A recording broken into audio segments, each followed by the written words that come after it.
one more time from the Unidome at Cedar Falls. We welcome you on CRM Live Sports, CRMLiveSports.com.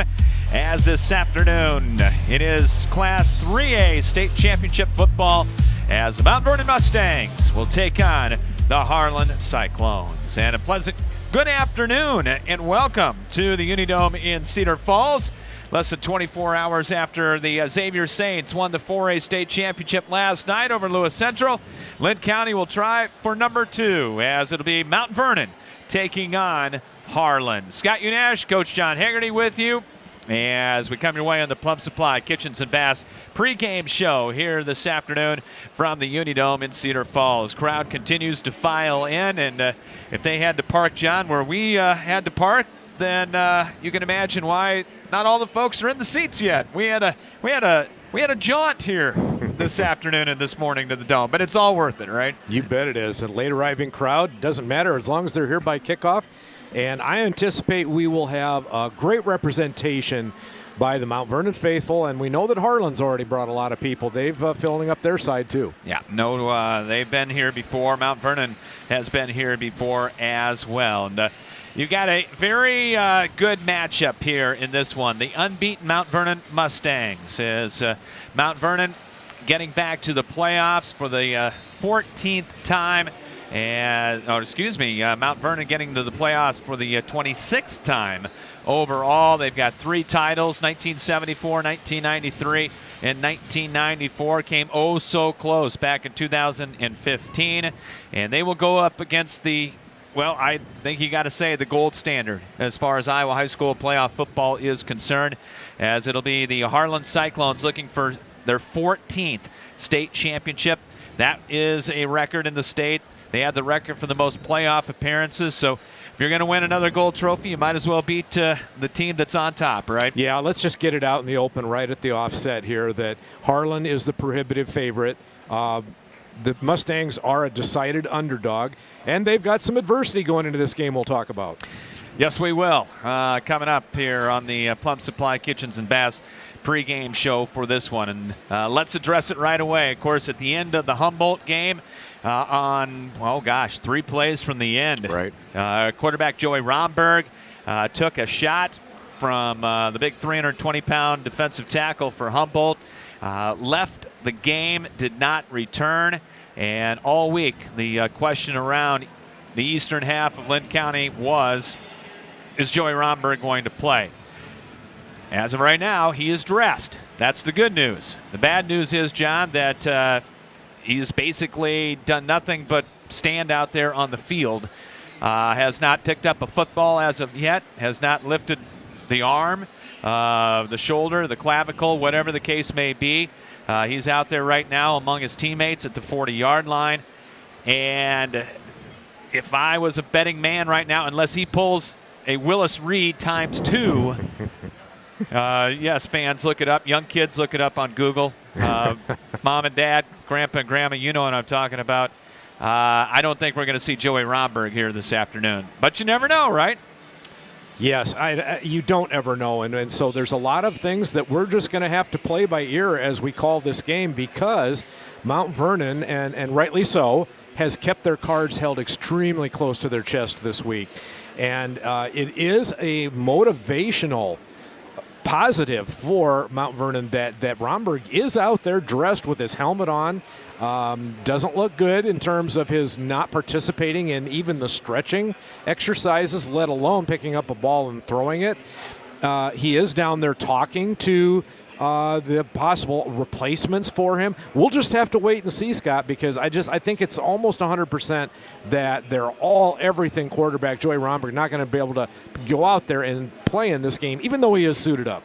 Yeah, right now, the 2 quarterbacks going through the drills, you got Henry Ryan, who's just a tremendous tailback and athlete for this team for Mount Vernon with 888 yards coming in. Speculation is that he is going to be the quarterback. He came in at the end of that Humboldt game. And also the freshman, Kellen Haverback, is out there as well, 5'9", 135-pound ninth grader. But my guess is it's going to be Ryan to start tonight or this afternoon at quarterback. this would be an awful tough situation to throw a freshman into in a state championship against the Harlan Cyclones. Yes, and I'm guessing that unless something extremely catastrophic would happen and he has to be inserted, that you're probably not going to see. And we're actually wearing number 40, which would look kind of odd. But anyway, back to your point, Scott. The thing that we're unsure of is, what kind of adjustment in the typical game plan are offensive coordinator Brad Meester and head coach Lance Peterson going to employ here. Do you take Ryan and use him in a wildcat situation where it's mostly running? Do you let him throw the ball? He's going to be limited in the amount of passing plays that Romberg could take care of and has so successfully all season. So a lot of questions here that are not going to be answered until the first offensive possession for the Mustangs. Good news is you've had a week to get ready for it. That's the good news, if you will, if there is a silver lining in all this. So you've had a week of practice to get Henry Ryan moved from tailback to the quarterback spot. And, look at it as – you're not going to say look at it as a positive, but, okay, what are we going to do? What can we use to our advantage with Henry Ryan out there? Well, he can run the ball. This is a Mount Vernon passing attack that is prolific against in fact, these are the top two passing attacks in Class 3A. Casper Bauer for Harlan, 210 yards a game passing, and Joey Romberg, 217 yards a game passing. You're still going to have the wide receivers out there. You may have to do some things a little differently. You got a quarterback who might be able to run a little bit. And, Harlan doesn't know what's coming either, really. And that could be a little bit of an advantage in the early going. Now, as the game goes on and they've had a chance to adapt and adjust to what they see, that could be a different story. Also keep this in mind. You've got one of the best chemistries of any high school football team in the state of Iowa. If there was a team that has to face adversity and rally around each other, bolster, support each other, both physically by your style of play and mentally in terms of your enthusiasm and the way that you attack this game and play for each other, that's Mount Vernon's forte. Indeed, and right now the Mustangs are getting into their offense and going through their play progressions, and it's Henry Ryan at the quarterback spot and Jackson Hurd, the junior, in there as the running back. So I think that is what you are going to see, John. You know what, Joey Romberg, it's a tough situation. We feel for the young man because obviously going for a state championship, you don't get this opportunity very often. Yes. And, he's going to play assistant coach more than likely today. He's going to help out Henry Ryan. He's going to help out the freshmen for future years for this Mount Vernon football team. And, hey, you play with the cards that you're dealt, right? Well, that's right. And you've got this one chance in the year 2022 to say that for 48 minutes, some team's going to go out there and show that they're better. We've talked about this many times in the past together, Scott, that one of the things about athletics in general, it doesn't matter what level it is you just got to get to that title game. And in that title game, you don't always have to be the best team to come away with the gold trophy. In our case tonight, Mount Vernon just has to be the better team for 48 minutes. And they've got a good offensive line, too. Don't forget about that.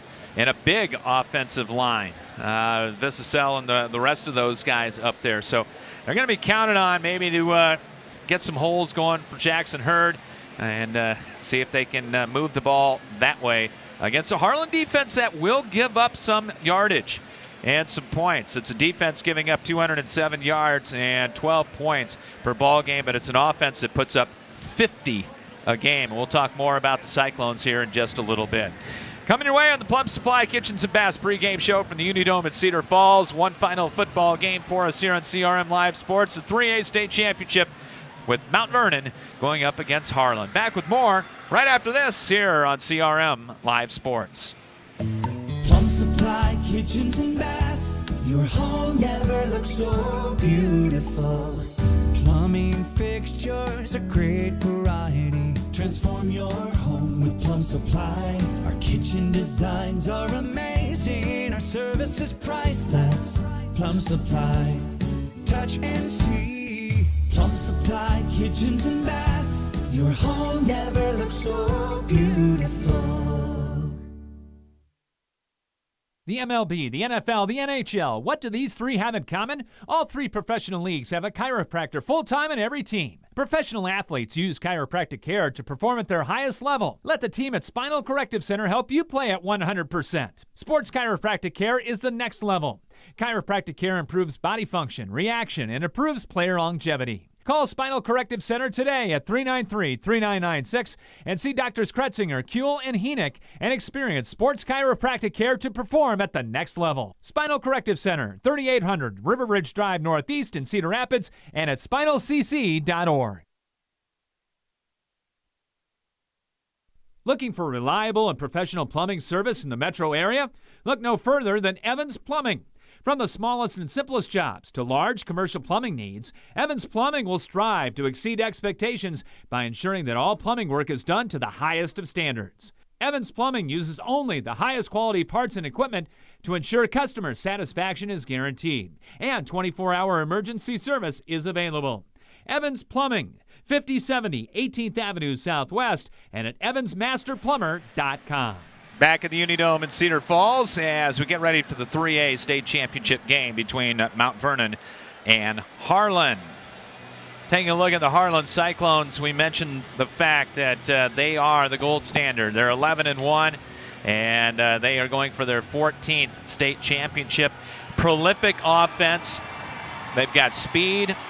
Not the biggest bunch that you'll ever see come down the line as far as the offensive line is concerned, but they don't need it. It's a little bit different from the Kurt Blatt coached Harlan teams that would just kind of ground and pound you. Brutalize you.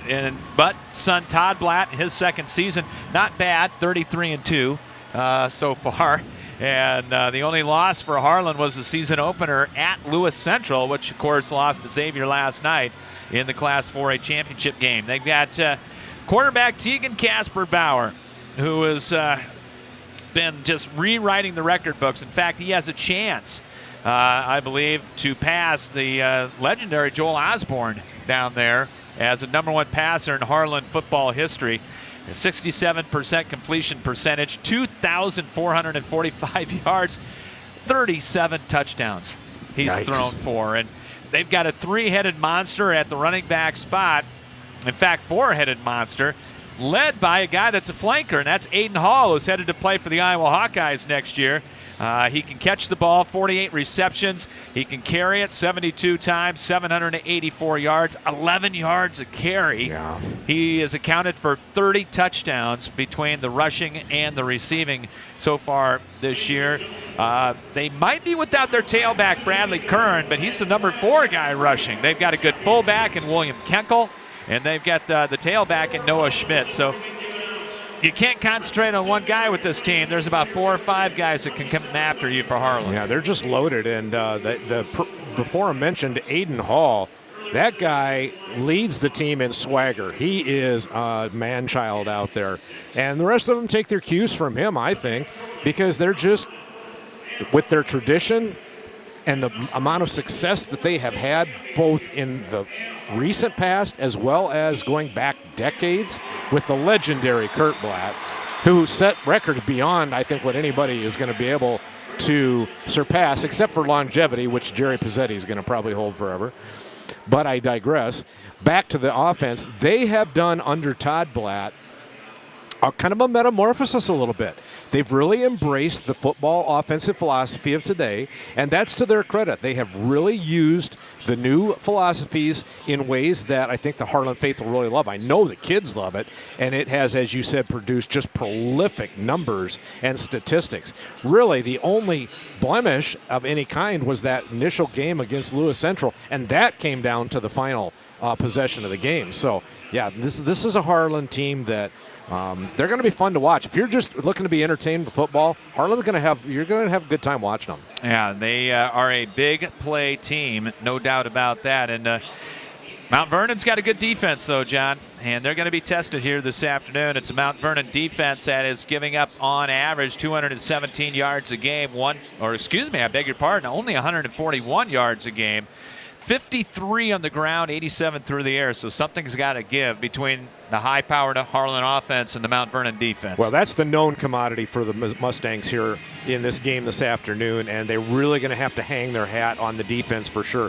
They can probably have a good say in what the time of possession is and in limiting the number of touches for Harlan. That could go a long, long way to helping tonight. Need to take a look at the keys to this afternoon's ball game, and they are brought to you by the Cedar Rapids, Iowa City Building Trades Council. Visit them at cricbt.org. The Cedar Rapids, Iowa City Building Trades Council, representing 18 building trade unions in the corridor. Apprenticeships are available, and yes, check them out at cricbt.org. So how can Mount Vernon pull off the upset? Well, let's start off offensively. Without Joey Romberg playing in this championship game, the Mustangs have got to believe unconditionally that the game plan that Brad Meester and Lance Peterson are going to put forth can work if they execute it properly. Defensively, that the Mustangs can't give up any big chunk plays for easy scores. And, could they help themselves if they would create some turnovers tonight. On special teams, they need to provide advantageous field position on punt return, kickoff return, and how about get some field goals? They've got a great kicker. If they get him anywhere close, he can get that through there. And then the intangibles. They just have to have the mentality where they believe that with great energy tonight and enthusiasm and the love that they have for each other as teammates, they can keep this game close in the fourth quarter and then hold on because anything might happen. You got to get it to the fourth quarter, and we'll see if that is going to be the case here this afternoon. Those are the keys to today's game. They're brought to you by the Cedar Rapids, Iowa City Building Trades Council at cricbt.org.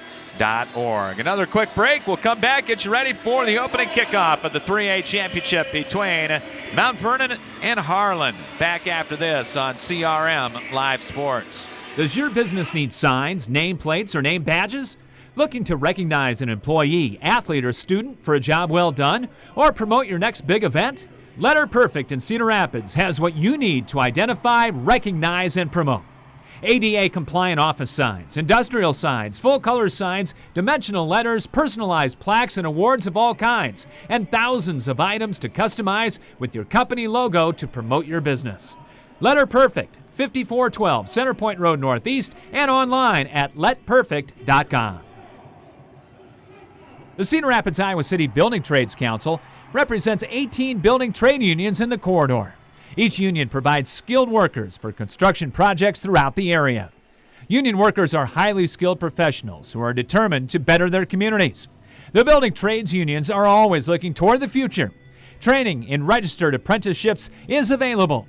Visit their website at cricbt.org for more information. The Cedar Rapids, Iowa City Building and Trades Council, committed to getting the job done right the first time. End your search for your favorite restaurant in Cedar Rapids. Come to Emil's Hideaway. Emil's is the home for the best-tasting American food around. Choose from your favorites: chicken, pasta dishes, pizzas, burgers, and fries. Whether you're bringing the whole family for a meal or wetting your whistle at our fully stocked bar, there's something to satisfy all ages and tastes at our classic American local restaurant. Need catering for your next party or event? Emil's has that too. Call them for details. Emil's Hideaway, open Monday through Saturday at 4 p.m., is right next to Home Depot and across from Lindale Mall on 1st Avenue Southeast in Cedar Rapids. Back at the Unidome in Cedar Falls, Scott Unash, John Hegarty with you as both teams making their way out onto the field. We've already had the national anthem, so we'll get to the game coming up in a little bit. Our starting lineups this afternoon are brought to you by Evans Plumbing at 5070 18th Avenue Southwest in Cedar Rapids and online at evansmasterplumber.com for the smallest to large commercial needs as well as 24-hour emergency service. Call Jeff Evans at Evans Plumbing and check him out online at evansmasterplumber.com. The Evans Plumbing starting lineup offensively for the Mount Vernon Mustangs. Tavian Gorsh at left tackle. Gorsh, a 275-pound junior. Left guard is Tristan Lashley. He is a 5'11", 290-pound senior. Clayton Flack is the center, 6 foot, 200 pounds, and a senior. The right guard is Andrew Heck, 6'6", 325, and a junior. And the right tackle, Brad Visicel. And Visicel, 6'3", 220, and a senior. Looks like Henry Ryan is going to be the quarterback, 6'2", 175, and a senior. Jackson Hurd is going to be the tailback, stepping in, 5'9", 175, and a junior. Hurd has had a very good year as well. He has run for 236 yards. All kinds of wideouts. It will be Caden Stimmel, a senior. Evan Brazzi, a junior, will be in there, as well as Brady Erickson, the senior. Vadik Holub, the senior, in there as well. Austin Deeb, the senior, 190-pounder, we'll see him as well. So that is your starting offense for Mount Vernon, and they are presented by Evans Plumbing. Harlan in the all-red uniforms with the gray helmets, the white numerals trimmed in black. Mount Vernon in their all-white with the maroon numbers, the maroon helmets, and the maroon stripe down the side. As we get ready for opening kickoff, it is brought to you by Letter Perfect at 5412 Center Point Road Northeast in Cedar Rapids. Identify, recognize, and promote an employee, group, athlete, or student. They have thousands of items to customize with your company logo. Check out their catalog online at letperfect.com. Harlan won the toss. Deferred. Mount Vernon will get the ball first here in this 3A state championship game. It will be Meeker and Stimmel back deep to return the opening kickoff. And kicking off for the Harlan Cyclones is going to be the senior Stephen Leinen, as he will kick off from right to left here to start the ball game here today. And see if Mount Vernon can claim their first state title in 28 years. If they do, boy, they're going to earn it today. Here we go. Leinen has it teed up at the 40-yard line. And we are underway. High kick, pretty deep, and it's going to go into the end zone. Mount Vernon will have it on the 20-yard line. And here it comes officially Henry Ryan out there at the quarterback spot, as he will lead this Mount Vernon team. Brazzi, Holub, Erickson, and Stimmel will be the four wideouts to start things here for the Mustangs. And I think right now the Harlan folks are finally getting their first look. Hey, that's not number 9 back there. We'll see. They'll send a man in motion off the fake. Ryan on the keeper, trying to get around the left side, and does, and gets about 5 before he's pushed out of bounds by Aiden Hall. And a good start for Mount Vernon. A little motion to the wide side of the field and a shift that made the defense for Harlan think that they were going to go to that wide side of the field, and then Henry just took off. Nice run out of bounds there by Aiden Hall, though. Gain of 5, 2nd and 5. Rice, Schwery, Schmitz, Bendorf. They are up front for Harlan. Ryan to throw on 2nd down. Going to throw short. Catch made at the 25-yard line. Holub close to a first down, and he's going to get it. That's a favorable spot. As he gets to the 30-yard line. Yeah, they're moving the chains. So Ryan's first pass is a good one, and it's a first down to Holub. 2 linebackers chasing Ryan there from behind, and he got rid of it just in time. Obviously, the Cyclones are going to be coming after him tonight as much as they can. Now Jackson Romberg coming into the lineup, the 5'8", 160-pound senior. And they're going to be 2 split backs right now for Mount Vernon. 2 receivers left on 1st and 10 from the 30-yard line. They'll hand it off to Jackson Hurd, little stutter step, following the right side, and he got back to the line of scrimmage. And that was it before Bradley Curran hit him. So Curran is in there playing. We talked with the Harlan media, John, covering the team, and a couple of them said that he had that wrist injury, finger injury. Wasn't sure he was going to go, but he's out there. Yes, it's a state title that's on the line, and I think with a wrist injury, you're probably going to play. And even if it's broken, you can club it up. Ethan Wood in there as a tight end, the sophomore, on that right side next to Visicel. On 2nd down, Ryan on the Wildcat keeper, coming to the right side and gets about 3. And it'll set up a 3rd down and long. Sorfondon on the stop that time for Harlan. You know, when Jackson Romberg comes in there and there's 2 backs flanked on either side of Henry Ryan, I think what they're going to maybe do here off of that play fake is they're going to set up maybe some kind of an option look, Scott. Harlan crowd up on their feet. Play clock down to 12. Mount Vernon just now getting into their offensive set here. Hurd will go on the left hip of Henry Ryan. Play clock to 3, to 2, to 1, and timeout, Mount Vernon. Lance Peterson right next to the official had to burn that timeout.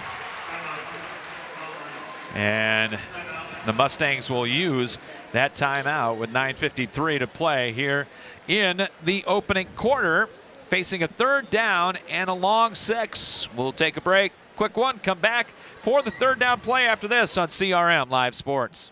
At Hunt Graphic Innovations, it's the personal touch that counts.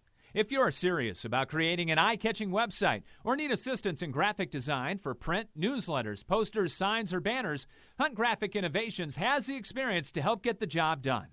With personal attention and competitive pricing, discover the difference Hunt Graphic Innovations can make for you. One of the adjustments, I think, John, Henry Ryan, as instead of playing tailback, he's now a quarterback, and you got to make sure you know where that play clock is at all times and take care of it.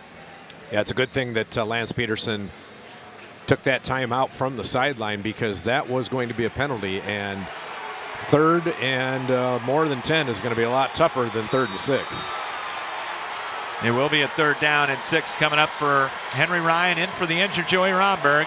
Out of the pistol, he'll get it off the fake, back to throw. He's going to go deep, going out there for Erickson, and it is knocked away incomplete at the last second.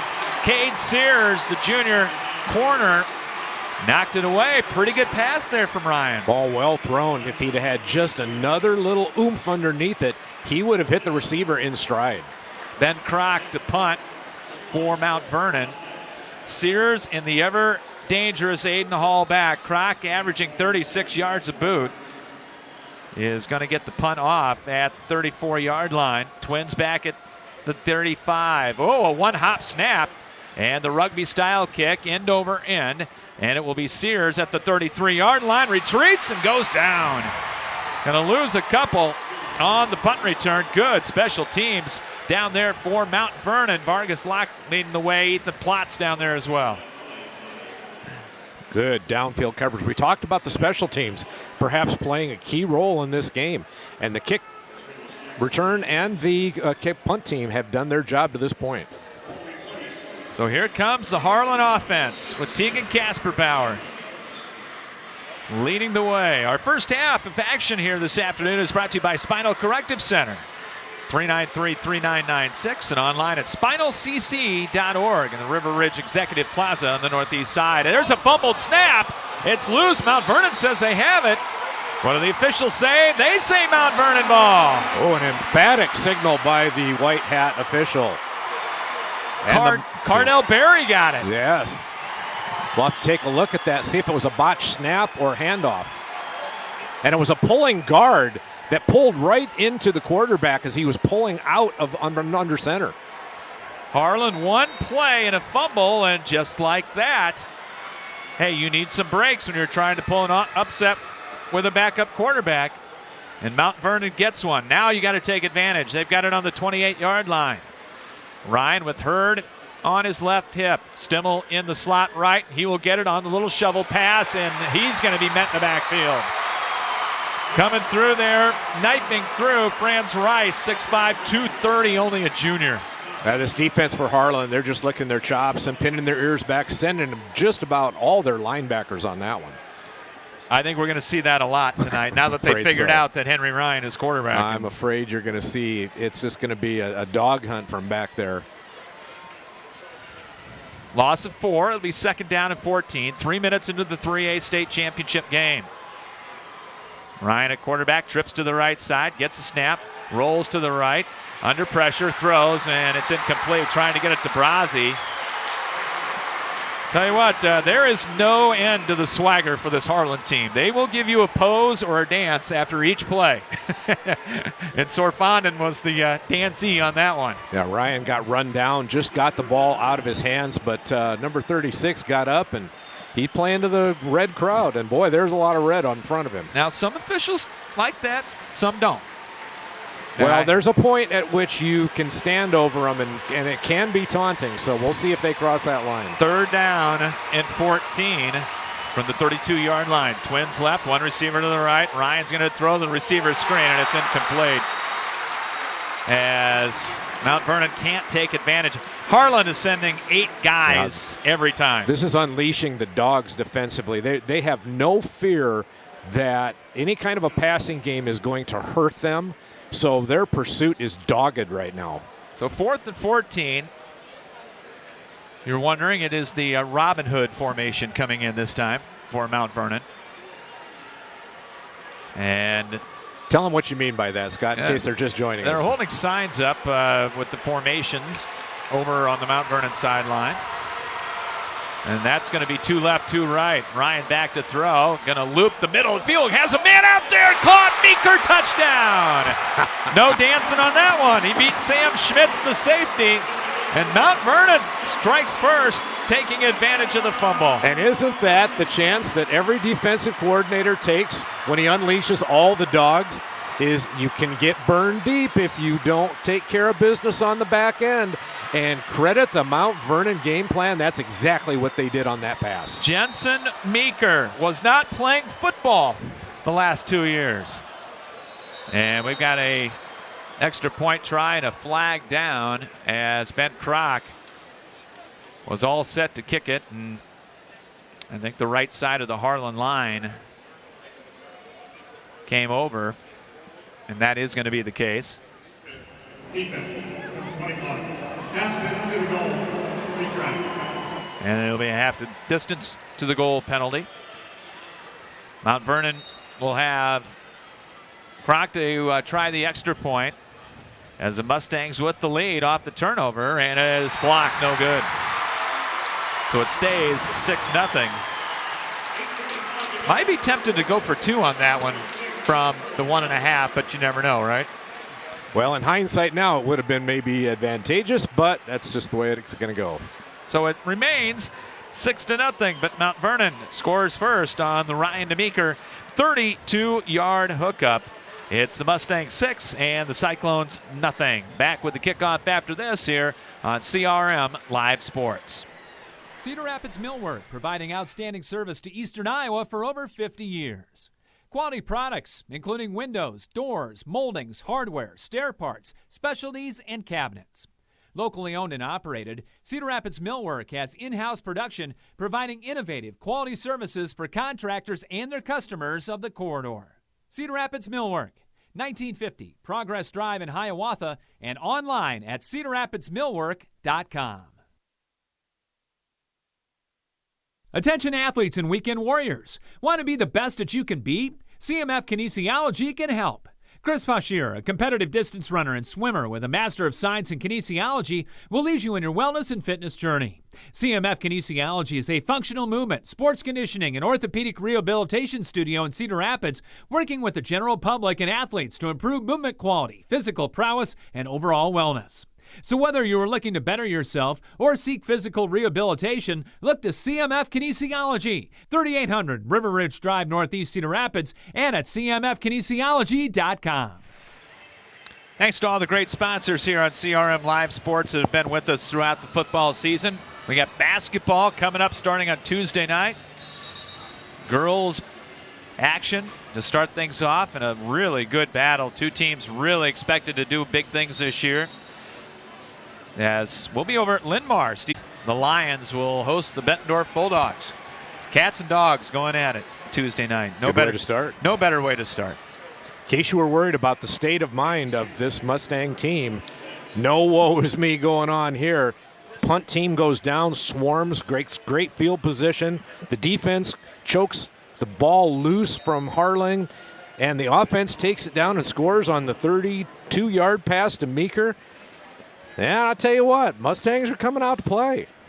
First half brought to you again by Spinal Corrective Center.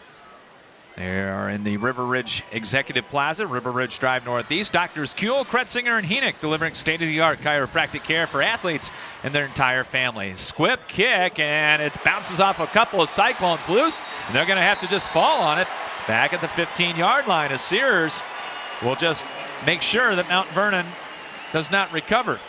And again, we talked about in the keys to the game that special teams could really help Mount Vernon a lot. And there's yet another example. When you kick it off and they don't get it back to even the 16-yard line, you're doing your job. That's where it will be, 1st and 10 from the 16-yard line. Aiden Hall, the starting flanker. William Kenkel, the fullback. Noah Schmitz in there, and Bradley Curran as well.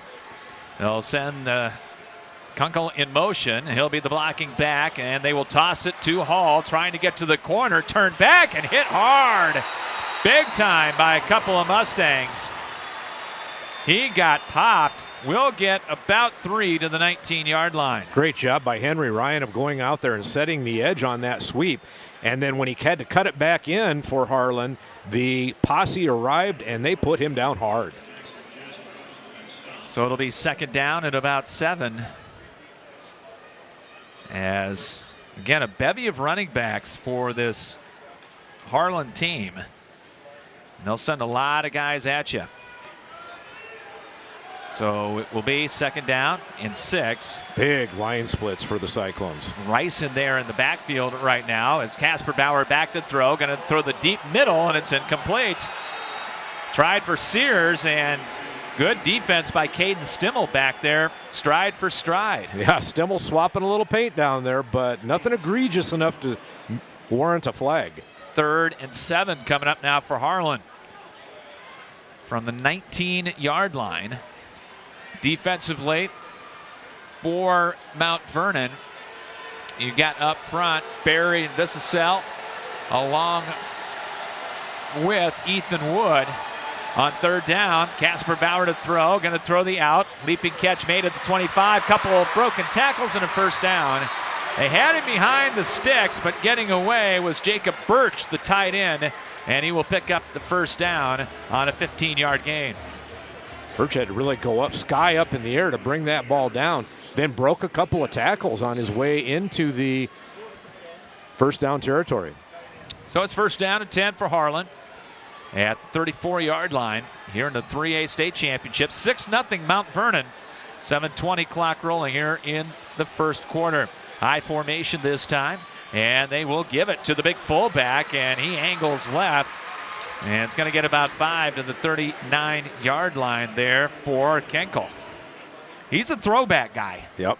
Looks like the old-fashioned Hempstead fullbacks there. Oh, big red wave coming off for the line. 5'10", 205, and a senior. That's appliance-like. They'll give him 4 officially, so it'll be 2nd down and a long 5 coming up for Harlan. They will go to the tight end right, and again out of the eye, off the fake. Casper Bauer to throw, loops the middle, has a man out there, catch over the shoulder at the 30, and Birch down to the Mount Vernon 20-yard line as Erickson brings him down. Beautiful pass that time. Nicely thrown ball.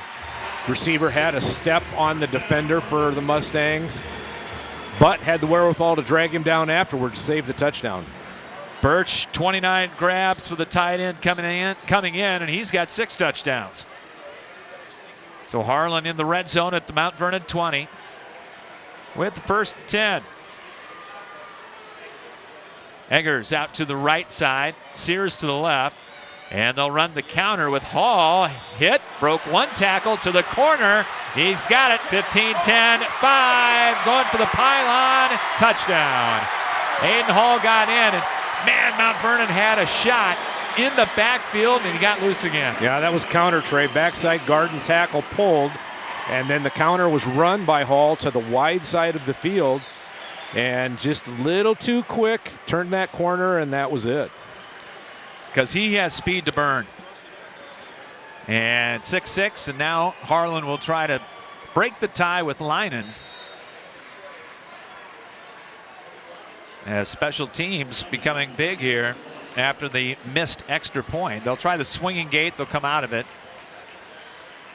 and try for the extra point here with 6:09 to play in the 1st quarter. Good snap, and the kick on its way. Plenty of leg, and it's good. So 7-6 Harlan, they answer right back.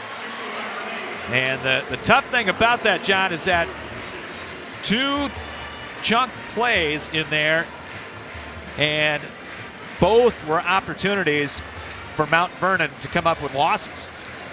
One of our keys to the game defensively for Mount Vernon was you got to limit those chunk plays and not give them the big scores, which in addition to allowing them to get points on the board in a hurry, it's also kind of a demoralizing thing when you get those big plays that you yield. And instead of making them work hard and force them to march maybe 80 yards down the field and make it tough on them, it's just a little bit demoralizing. So they're going to have to come right back out here on this kickoff return, get some good field position, and see if they can't get back to work on offense.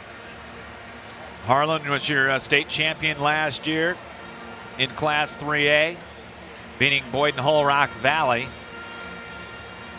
And they're going for back-to-back at number 14. Caden Stimmelpack along with Jensen Meeker for Mount Vernon. As it'll be Harlan to kick it off from right to left here to restart the game. 7-6 in favor of the Cyclones. 6:09 to play here in the first quarter on CRM Live Sports. And this kick's going to go into the end zone. This Linen kid has got a leg. Yeah, it went past the head of the Panther, which is to say it went in about 6 yards deep. Casper Bauer has not made his college decision as of yet. 6'2", 200-pounder. A lot of FCS schools looking Division II of the like, we hear. He stood tall in the pocket and delivered a very soft touch on that pass that set up the touchdown. Henry Ryan going back to work, down by 1. It's 7-6. Slot to the right side. Off the fake. Ryan pressured, throws, and overshot Rozzi, incomplete. It'll be second down and 10. 3 out of 7 here in the early going with a touchdown for Henry Ryan. And of course the latest, and I'm not absolutely positively sure, we should check with Daddy Dave, but I think Henry is the end of the line for the Ryans. And there have been some terrific Mount Vernon athletes. What a great legacy that family has left. Second down and 10 from the 20-yard line. Offset eye to the left. They'll go with twin receivers to the right side. And Ryan will hand it off. Nope, keep. Up the middle, 25 to the 30 off a nice fake to Hurd. He's got a first down as he'll take it for 11 to the 31. Looks like he's been running that read option all his life. And I'll tell you what, the beautiful hole there that you could have driven a truck through. Yeah, that right side. Heck and Visicel doing real good work over there. Big Show is going to be this formation here for Mount Vernon. First and 10, Mustangs. Time of possession going to be big too, John. Mount Vernon has got to hold on to the football. Now we've got a penalty flag. Going to be a false start on the Mustangs.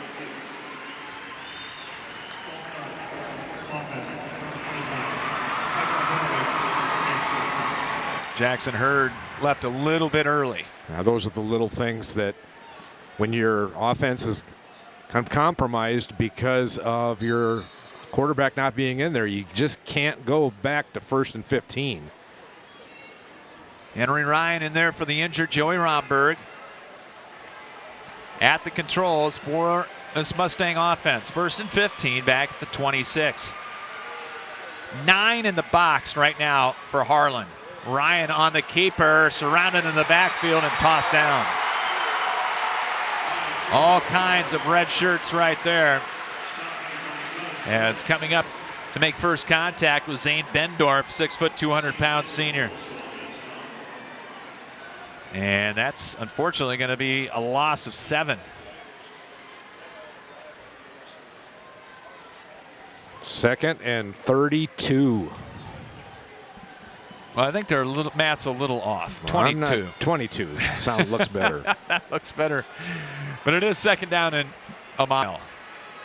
Maybe a little screen here. Hollum and Brazzi out to the right side. 2 receivers to the left off the quick count. Read option fake. Ryan up the middle. And he'll get about 5 of it back to the 24-yard line. And it'll still be a third down. And from basically here to Hudson. 4:10 clock running first quarter. 7-6 Harlan as Meeker will come into the lineup. Meeker and Stimmel to the right. Brazzi and Erickson out to the left now for Mount Vernon. Get the play from the sideline. 8 on the play clock.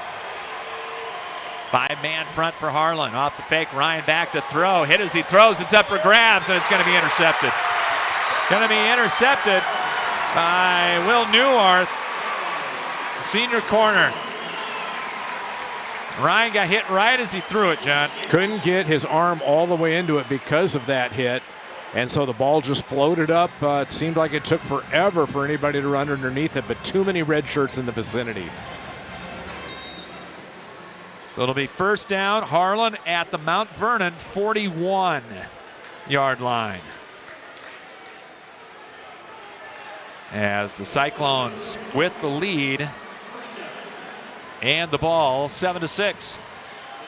They'll send a trip formation to the right. Casper Bauer, a pump fake, under pressure. He throws deep and overshot Sears, incomplete.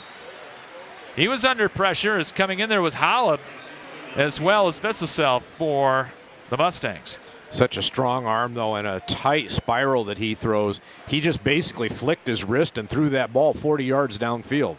Uncatchable, but just strong release and arm. I know he's been the starter since at least his sophomore year, and I'm not too sure he wasn't in there as a freshman. Yeah, I think Aiden Hall, and there's a couple other guys that have all been starters since they were sophomores. Yeah, this has been a big program in the making. They handed off to the big fullback, and he got back to the line of scrimmage, and that was it. Taken down in there by a couple of Mustangs. And it'll be a 3rd and 10 coming up for Harlan. Nicely played by the defensive line there for the Mustangs. Barry's got a new jersey on. He's got 74 instead of his usual 69. Hey, that worked for Xavier last night. Yes, it did. With Joseph Lemker. 3rd and 10, Harlan. 4 receivers, 3 out to the right. Sears, the lone receiver to the left. And we've got a penalty flag. Harlan left early. And this will back the Cyclones up 5. Got the official word. Offense, number 50. Second penalty, filtered down. Stephen Fa, the offensive tackle, only 190 pounds. This is not a big offensive line for Harlan, John, but they are very quick. Not too often that you hear 190 tackle. Actually playing, I think, right guard right now. They got him listed as a tackle, though. Same formation, 3 to the right, 1 to the left. On 3rd down and 15. Deep drop, Casper Bauer, and he's just going to have to throw it into the ground. Tried to set up the screen, but Barry was in there, and he blew it up early. Big size advantage he has there, and he just bull rushed. Watch this on the replay. That's a bull rush right through the guard. He got by the 190-pound right guard. Made him look like a $190. 4th and 15, and imagine Harlan's going to send Linen in to punt. And that is the case. Linen averaging 39 yards a kick. As Caden Stimmel will drop back to about the 5-yard line. They'll try to pin Mount Vernon deep here. Good snap and no rush. Getting it away. A very high spiral. What a kick. And he's going to go for the corner, and he might have gotten it. Where are they going to mark it? Well, they're coming up across the 15 to the 19-yard line. Now, we have seen in our 2 decades of working together, Scott, a punt actually hit something up in the Unidrome infrastructure. That one came extremely close. That was close. It's only going to be a 27-yard punt net. And Mount Vernon will get it back. So far, defense, save for a couple missed tackles, and a couple of big plays, has been pretty good. Mustangs from their own 19. Ryan in the shotgun. He'll get the snap off the fake. He's going to keep it, coming left side, and lowers the shoulder and gets about 4 to the 23-yard line. Brent Van Volley, 5'11", 180-pound linebacker on the stop for Harlan. Yeah, when Jackson Romberg's in there with tandem backs, they are setting up that read option where there's a fake, and then the quarterback has to decide whether he's going to pitch or keep. Little different look. 2nd down and 6 for the Mustangs. 10 on the play clock. Shotgun snap. And on the handoff, Romberg sweeping the right side, and Hall pushes him out of bounds right about the line of scrimmage. As Romberg got back to the line, and that was about it. That is Jackson Romberg, 5'8", 160-pounder. Jackson's got quick feet, but not very big guy right there, and he went out of bounds. Yes, he did. So it's third down, coming up 0 for 3 for Mount Vernon on third downs this afternoon. 1:50 to play in the first quarter. 7-6 Harlan with the lead. Play clock to 5. Trips to the left, one receiver to the right for Ryan. Gets the snap, rolls left. Going to be a throwback right. Going out there for Meeker, and incomplete. Oh, he had a step. Tried for the over-the-shoulder Willie Mays catch against Sears and couldn't come up with it. Boy, it was close. He had his hands on it. Blanket coverage down there, although the cornerback never turned around to acknowledge the ball. Not enough, though, contact for the flag. No. Fourth down, and it will be Ben Kroc to kick it away. Hall and Sears, both dangerous, back for Harlan. In twin safeties. Low snap, no rush, and the rugby-style kick floats in the air. Harlan will let it go. Will take a Mount Vernon bounce inside the 40 and touched up at the 37-yard line. 40-yard punt, no return. So far, so good as far as the special teams are concerned for Mount Vernon. Yeah, they really have in all 4 areas. That rugby punt didn't have a lot of oomph underneath it, didn't have anything other than a straight line drive trajectory, and yet had kind of that goofy bounce that is so hard for people to pick up, and so Harlan had to get away. First and 10. 93 seconds to play here in the first quarter. Casper Bauer with an empty backfield, going to throw short, and the catch is made, and there's the tight end Birch again, and he will get up for 10 to the 47-yard line. They'll move the sticks. That'll be a first down. Jackson Jaspers on the stop for the Mustangs. Birch runs a lot of those possession routes where he just goes downfield kind of into that curl and hook zone area, and he's a big target down there. A lot of seniors that have played 3 years for Todd Blatt and this Harlan team. First and 10, 47-yard line. Sears coming way out to the left side. And now they'll go into a spread look with 3 to the right and 1 to the left. Hall coming in motion. They'll get it to him on the little shovel pass, trying to get to the near side corner, and steps out of bounds at the 49 of Mount Vernon as Ryan pushed him out after the gain of 4. Stangs not fooled on that. They read that motion, knew that Hall was going to get that, and just rode it out of bounds. Held him to 4. And it'll be a second down and 6. Hall headed, we hear, to play for the Iowa Hawkeyes. Boy, not sure what position. He was being recruited, I think, as an athlete, Scott. And he is. And he is all of that. Birch tight end left, short drop, and the pass knocked down, and it's then caught by Casper Bauer as Harlan laid the wood to him. Gotta love it when you get a pass and a reception on the same play. Gonna lose 4, though. Harlan knocked it right down, right back. You're taught as a quarterback, John, do not catch that ball, right? Well, you don't really necessarily want them to, because you're going to get a loss on the play. And probably going to get your comeuppance. And you're going to get a little bit of pain. Final play of the first quarter, more than likely coming up. In a 7-6 Harlan lead. They've got third down and 10. Play clock to 3. The 2, they'll get it off. Casper Bauer to throw. Going to throw the slant. Again, knocked down. This time caught by one of the linemen. It was. And is that a legal catch? I believe it is. Because it was over the line of scrimmage? Well, it was touched by the D.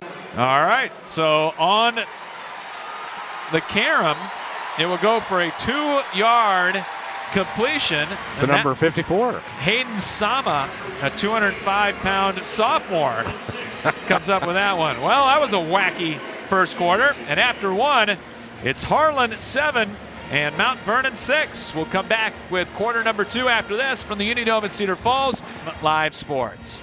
Looking for the best in commercial and residential flooring? At Schumacher Carpets and More, it's the little things that count. Family owned since 1987, the professionals at Schumacher have what you're looking for. Whether it is carpet, luxury vinyl plank, ceramic, laminate, or wood, their personal service and quality products set Schumacher apart in the flooring industry.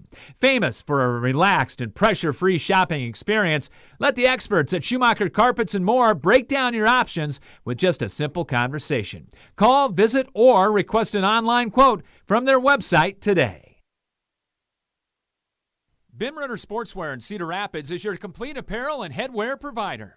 Bim Ritter is your one-stop store for screen print and embroidery for polos, t-shirts, hats, and more for any age from newborn to adults. Need screen printing or embroidery for your company or a special event? Bim Ritter is the answer, as they work with local teams, clubs, organizations, and businesses from startup to finish to provide the look that you need with exceptional turnaround time. Bim Ritter is also the local apparel supplier for the Cedar Rapids Colonels and Rough Riders. Bim Ritter Sportswear, 817 2nd Avenue Southeast in Cedar Rapids. Call them at 364-3479 and visit them online at bimritter.com. Back with you from the Unidome in Cedar Falls. The 3A state championship game headed to the second quarter. Scott Unash, John Hegarty with you. Unofficial total yardage in quarter number one, 94 yards for Harlan, 55 for Mount Vernon. But with a new quarterback in there, so far, so good. You're still in this ball game after 12 minutes. That's absolutely right. And you've got a touchdown on the board. You didn't get the PAT, but, man, you've got 6 points on the board. They're making Harlan sweat. And a 4th and 8 coming up for the Cyclones when we come back. And Lynan is in there to punt to Stimmel. As Mount Vernon should get the ball back here. We'll see. And Stimmel back at about the 15-yard line. And single safety, good snap back. No rush. Lynan got it away. This one a knuckleball kick, and it'll come down to Stimmel at the 12, coming to the near side, 15 to the 20, and knocked out of bounds with a flag in there late. They might have got a little late hit right there on Harlan, John. Hard to say. It's on the Harlan sideline, which is to say the press box side. So we'll have to watch the Jumbotron here and get a replay. Personal foul. Late hit. 46. 15 yards. Get a run. First down. And they got him for the late hit. Well, we'll see it on the replay here. And, oh, yeah. He was in the purple. Easily out of bounds. Mount Vernon will take it. And then they gave him a little shove on the way up.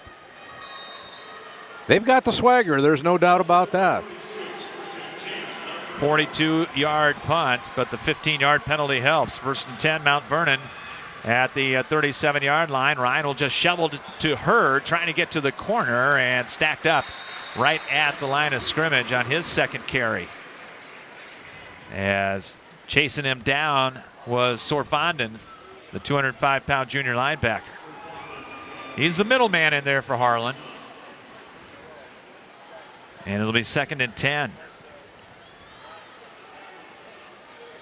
Again, 55 yards in that first quarter for the Mustangs. 2nd down and 10. Ryan, offset eye, gets the snap, fakes it on the read option up the middle to the 40 and to the 42-yard line. He was just pushing blockers ahead, trying to get himself a little green space in there. He's done a nice job on that quarterback keep off the read option. Running vertical, and he seems to get good body lean into it, so he gets another yard or two when they finally horse him down. 3rd and a long 3 coming up. Clock running, 10:45, first half. 7-6 Harlan in the 3A championship. Mount Vernon with a 3rd down from just across the 42. Ryan in the gun. He'll get the snap. He'll fake. He'll take it off the left side. Going to be stacked up and short of the first down by a couple of yards here.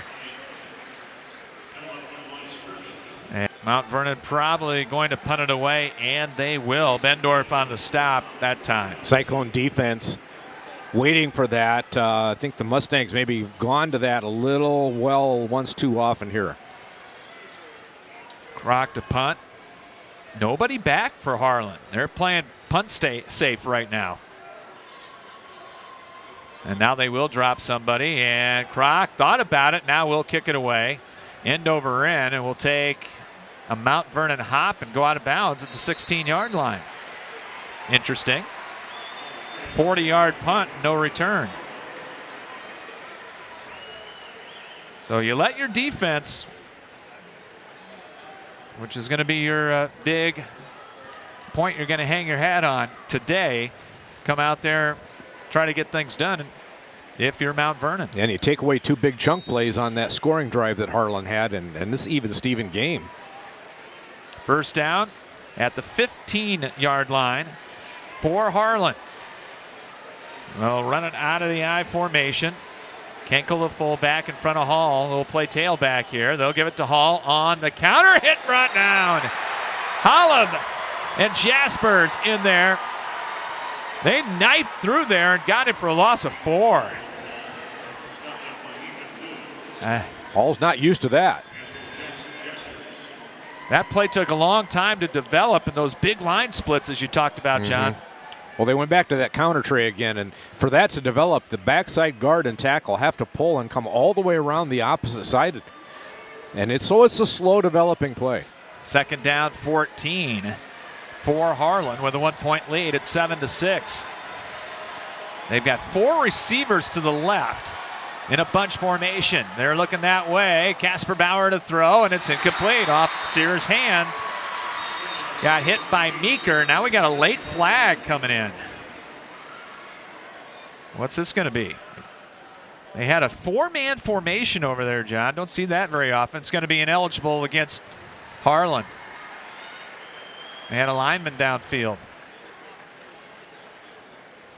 We've seen more hankies in the first half of this game than we've seen in the 3 previous games up here at the Dome. Well, when it starts on time. Receiver downfield, number 5 of the offense. That penalty's declined. 3rd down. I think they had, they called it on the tight end Birch, and they're going to decline it. So it'll be 3rd down and long coming up. Yeah, he had to be covered up then. Yeah, he was covered up. Lance Peterson on the Jumbotron right now, stalking that far sideline for Mount Vernon. 3rd down, 14. 2 receivers left, 2 to the right, 1 set back. Casper Bauer to throw. Going to throw the near side and incomplete. Too high for Birch. As Stimmel was right there. It was not going to be enough for a first down. And now Harlan going to be punting from close to their own end zone. On their first 3 and out of the afternoon.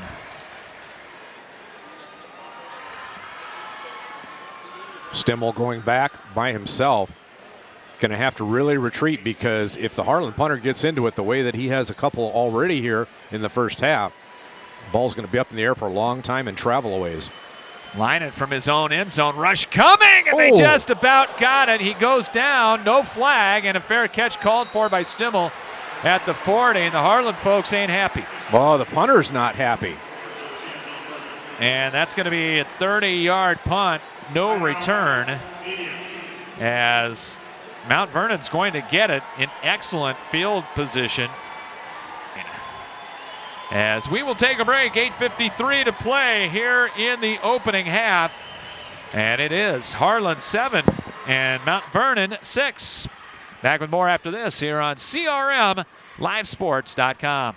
Epiphany Dermatology is a full-service dermatology practice that treats all conditions of the skin, hair, and nails. Dr. John Woolner has been practicing and treating patients for over 30 years. Epiphany Dermatology has built a reputation based on reliable customer service and quality skin and hair loss treatments. Epiphany Dermatology also places a special emphasis on skin cancer prevention, screenings, and treatment. Call them to book an appointment at 363-9936 and visit their website at epiphanydermatology.com.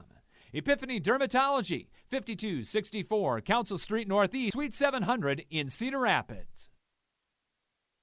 First Federal Credit Union has been helping homeowners for almost a century.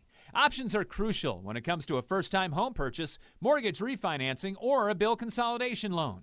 Being able to select the absolute best loan for your situation can literally save you thousands of dollars over the life of the loan. Whether you're a first-time home buyer or an experienced homeowner, First Federal Credit Union will work to find the solution that is right for you. Learn more at firstfedcu.com. Member NCUA, Equal Housing Lender. And we will pick our first Federal Credit Union player of the game at the conclusion of our contest. Brought to you by First Federal Credit Union. Tom Charlstrom and everybody over there, a big supporter of high school sports. First down, Mount Vernon at the 40 of Harlan. Can they string together a couple first downs? Meeker coming in motion. He'll go behind the formation. They'll hand it off to Hurd off the right side. Had an opening and got hit hard and then pushed down. And wow. Had a backer come in there and try and take his helmet off. Van Bally went in there and just kind of bulldogged him and then rode him. Like I said, They like to punish you. Yes, they will. They're not as concerned necessarily with getting you to the ground as they are delivering the hurt. Second down and 6 after the gain of 4. High snap. Ryan going to pitch it out. Trying to get it to Stimmel. Hit by Hall, and he will go down.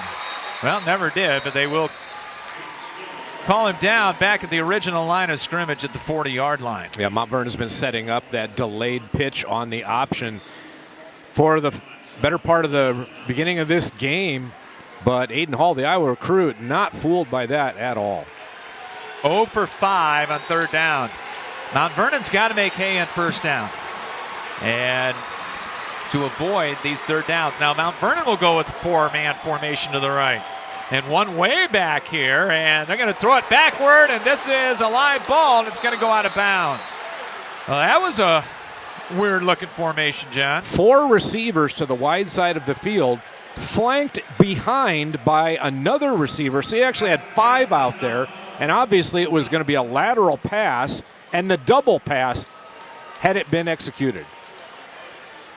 And it's going to go out of bounds. It's going to be a loss of 8 back to the 48-yard line. Man, talk about dipping into the bag of tricks, though. So another 3 and out. That was deep into the playbook. Mount Vernon crocked a punt. And a low floating kick. Nobody back for Harlan. Going to take a little bit of a cyclone bounce and will be touched up at the 16-yard line. 32-yard boot that time by Kroc. Again, special teams taking care of business, and when it comes to field position. Hey, make them go 80-plus, right? 7-6 Harlan. They'll have it at the 16-yard line. Other than one start, Harlan has not had great field position in this football game. No, and their last 3 possessions have all been punts. So this is a great job by the Mustangs defense at this point. 1st and 10. Harlan up 7-6. They've got one setback, and Casper Bauer to throw. Is going to throw short. Birch on the catch again, and stacked up by Erickson and company at the 21-yard line for a gain of 5. And he's already caught 4 for 72 here in the ballgame. Yeah, and 3 of them have been that little hook curl zone possession reception there. You know what, officials, Mount Vernon's starting to, with this swagger of Harlan, Mount Vernon's starting to swagger back. Officials are going to have to be a little careful here. I think that's one of the things I like most so far about what the Stangs have been doing is they have not shown any intimidation at all. No, they have not. 5-man front for Mount Vernon. 2nd down and 5. Casper Bauer, pump fake to throw. He's going to throw deep left side into double coverage, and a diving attempt made by Hall, incomplete. How about that athleticism there? He almost pulled that in on a circus catch. He did, and we got an injured Mustang, Jackson Romberg, being looked at. He fell on that left arm, and he went immediately to the sideline, and the trainer for Mount Vernon is looking at him. One Romberg already out, and Jackson might be out as well. If you joined us late, Joey Romberg not quarterbacking Mount Vernon today. It is a 3rd down, 1 out of 4 for Harlan, and they throw the middle and almost intercepted by Henry Ryan. Oh, he almost picked that. And that would have been a pick 6. What a great read and a fast break on that ball. And he didn't, the quarterback, Casper Bauer, didn't just lollipop that up there either. And it will be a 4th and a long 5 and another 3 and out for the Cyclone offense. This will be the 4th punt in as many possessions for Harlan. As Linen going to punt it away. They might not have 11 out there. I think they're short a guy. Stimmel back again to receive at about his own 43. And that's going to force Harlan to burn a timeout. Ooh. Timeout, 6:38 to play here in the opening half from the Unidome in Cedar Falls. Mount Vernon, without their starting quarterback, hanging in there. It's 7-6 Harlan. We'll take a break, come back after this on CRM Live Sports. Your search for healthy, fast casual in the downtown is over. Whether it's a quick bite you're looking for or a freshly made smoothie, Nutrisport and Smoothie has expanded healthy eating in downtown Cedar Rapids. Business professionals as well as gym goers are singing the praises of their freshly made wraps and breakfast bowls, while the smoothie lover can choose from a variety of nutritious fruit and protein options, including your choice of adding the newest Frontline supplements. For a fast, healthy, and convenient downtown option, look no further than Nutrisport and Smoothie. Thanks to Nutrisport and Smoothie, one of our great sponsors. You know that guy, right? Brent Stepanek, go down and get a smoothie. I guarantee you he will have one of the healthiest sports drinks and shakes that you will ever have. And they've got every kind of flavor, so you'll enjoy it. They're very tasty. Jeff Grad. Kids went to Prairie. 4th down for Harlan. They'll punt with line in, and it was tipped. Ball was tipped as the punter got ran into, but Mount Vernon special teams. Jackson Romberg. Tell you, Black is not happy, but hey, if the ball is deflected, you can run into the punter. The white hat official was right there. There was nobody closer to that punt to see that it was tipped. We're going to see it on the replay here. Absolutely. And so when Romberg came down and landed on the punter, that's what everybody's upset about. But you can clearly see on another angle from the replay that that ball's trajectory was tipped. So the tipped punt will give Mount Vernon excellent field position at the 28 on the read option. Handoff to Hurd. Right side sweep. Tiptoes the sideline and out of bounds at the 22-yard line.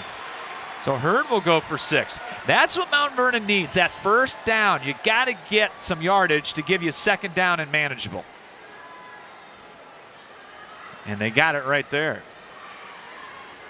How about Jackson Romberg coming back from that supposed arm injury there to have a big special teams play?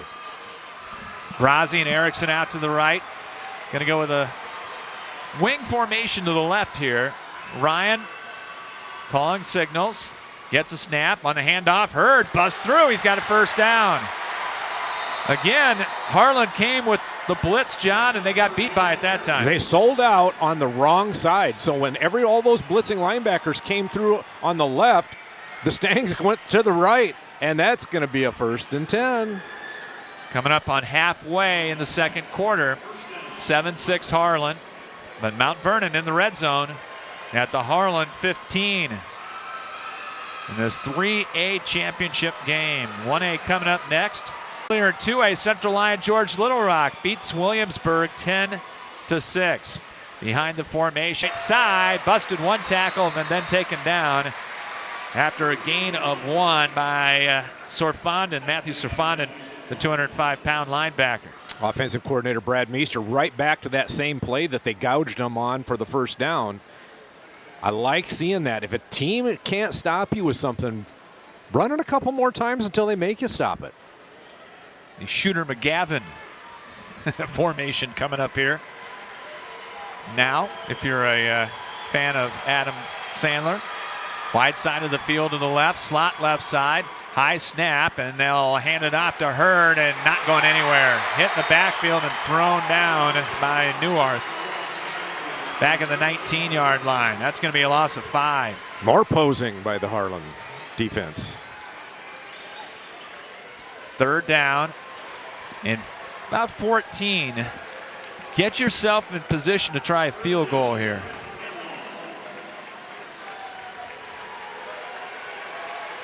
$19-yard line, Mount Vernon with a big 3rd down here. Going to have to get going. Play clock down to 7. They get into formation. 2 left, 2 to the right. Shotgun snap off the fake. They'll hand it off to Hurd up the middle to the 15 and twisted down as he gets to the 13-yard line by Sorfondon. And That will get about 6, and now a decision coming up. And here comes Kroc in the field goal unit. This is definitely within his range. Maybe a 35-yard or make it a 30-yard attempt for From Ben left Kroc hash. to give Mount Vernon the lead as we go under 4 minutes to play here in the second quarter. Kroc for the lead. Good snap. Placement made. Kick on its way. Plenty of distance, and it is good. Yep. Special teams leads to the field goal. And Mount Vernon with 3:49 to play here in the first half. Get yardage on first down, special teams, some of the keys to your game plan today, Jen. Not to mention the field position battle, which they have been taking care of business. 3 possessions Mount Vernon has started inside Harlan territory, whereas Harlan offensively has been starting the last couple inside their own 20. So that has been some great special teams play, and when you can tack a field goal on in a tight game like this, that's big potentially later in the game. Lance Peterson in his second title game. Who could forget the first one? Back in 2015, that still has about 2 pages of records. The Spirit Lake championship game. Oh my gosh, Connor Herman, how many receptions did he have in Tristan that game? Wirfs, Jack goodness. Cochran. A couple of those guys in the National Football League right now that played there for Mount Vernon. Kroc to kick, and back only about the 15-yard line are Sears along with Hall. And Well, he's been putting it on the ground. yep, effectively too. We'll see if they do that again. Here's the approach from right to left, and it's going to be a pooch kick this time. Will bounce at the 20, and Muff picked up right there by Sears, and he will get to the 27. This game plan has been, so far, pretty flawless for Mount Vernon. And the players have executed. They bought in. We talked about that in our keys to the game. And I think the thing I'm proudest of for the Mount Vernon players and coaches right now is that they are not backing down one bit from the physicality that Harlan's trying to intimidate them with. First down, Hall coming out to the right, Sears to the left. They'll run it out of the eye with Schmitz, the tail of the tandem, in the eye. Hand off, Kenkel, the fullback, just pushing the pile ahead. Oh boy. For about 7, maybe 8. He gets a head of steam going, and look out. As 3 carries and 11 yards now for big William Kenkel, 5'10", 205-pounder. That was just a vicious red wave of the tackle from one side to the tackle on the other. They came off low and hard and just it pushed the white jerseys back. 2nd and 3, 9-7 Mount Vernon, 3:12 to play here in the first half. Again, Kenkel up the middle, and second effort going to get him close to the first down. I think they're going to mark him about a yard shy, though. And it's going to be a 3rd down and 1. Defensive line much more prepared for it that time as they got their pad level low. And when you can win that who's the lowest battle, it's going to make it tough to be pushed back. Wood, Barry, Visacell up there for Mount Vernon. 3rd down, less than 1.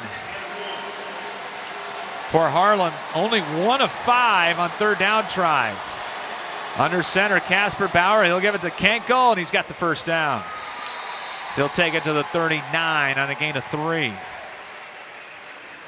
Nothing fancy here. It's just kind of a handoff and let the big back ramrod in there like a missile. Yeah, where's Woody and Bo?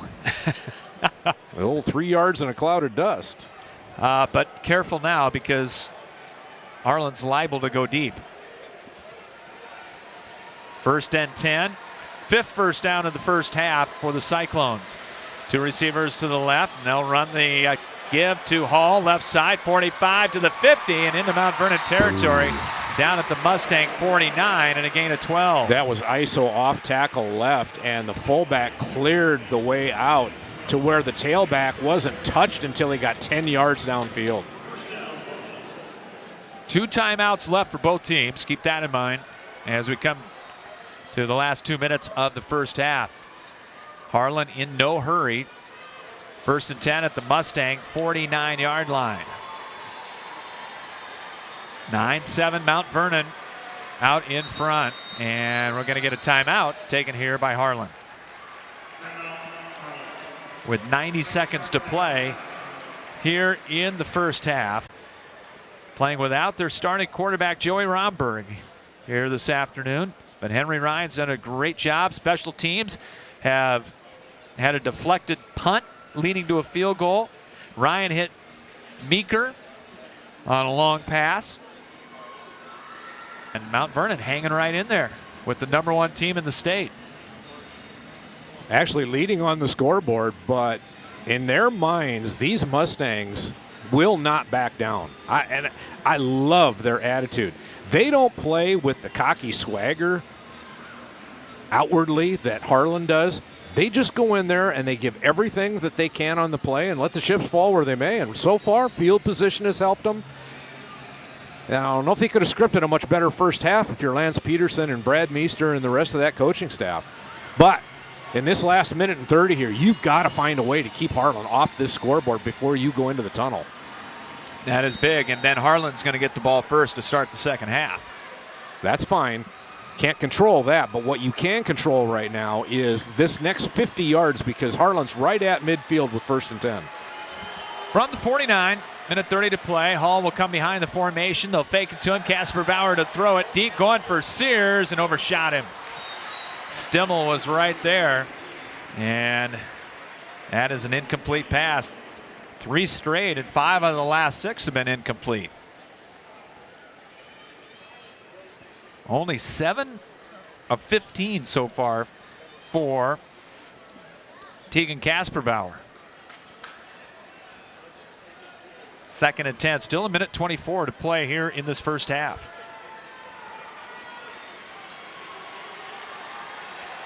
From the left hash mark. You've got Kenkel in there as the lone setback. He's in there to block. Casperbauer to throw the middle. A crossing pattern caught by the tight end Birch. And he's rolled down at the 41-yard line. That's his 5th catch. He's been the favorite target so far. Yeah, he's been the safety valve, and he's always underneath in that intermediate zone there. That time it was a slant, but the hook to curl has been open all first half as well. 3rd and 2. Clock still going. 1 minute here in the first half. 1 timeout remaining for Harlan. 2 receivers left, 2 to the right. Shotgun, Casperbauer rolls, throws middle, caught by Hall. Taken and twisted down, but second effort going to get him very close to the first down. Officials are going to stop the clock and take a look at it. And short. I think he's short. Harlan crowd does not like the spot. And Lance Peterson over there saying, wind the clock. Why is the clock stopped? He's cranking with his arms like a windmill. Yep. 4th down and about a foot coming up now for the Cyclones. Will they sneak it? They will with Casperbauer, and it looks like he's got the first. And he will get the first down, and now a late flag coming out. And I think Harlan might have got that finally. And I said that officials are getting a little bit... There's a little chippiness going on down there now. Now there was a first down. First of all, who's it on? Harlan has not moved up or back whatsoever, and neither have the Mustangs. We don't know who this is on. We'll find out right now.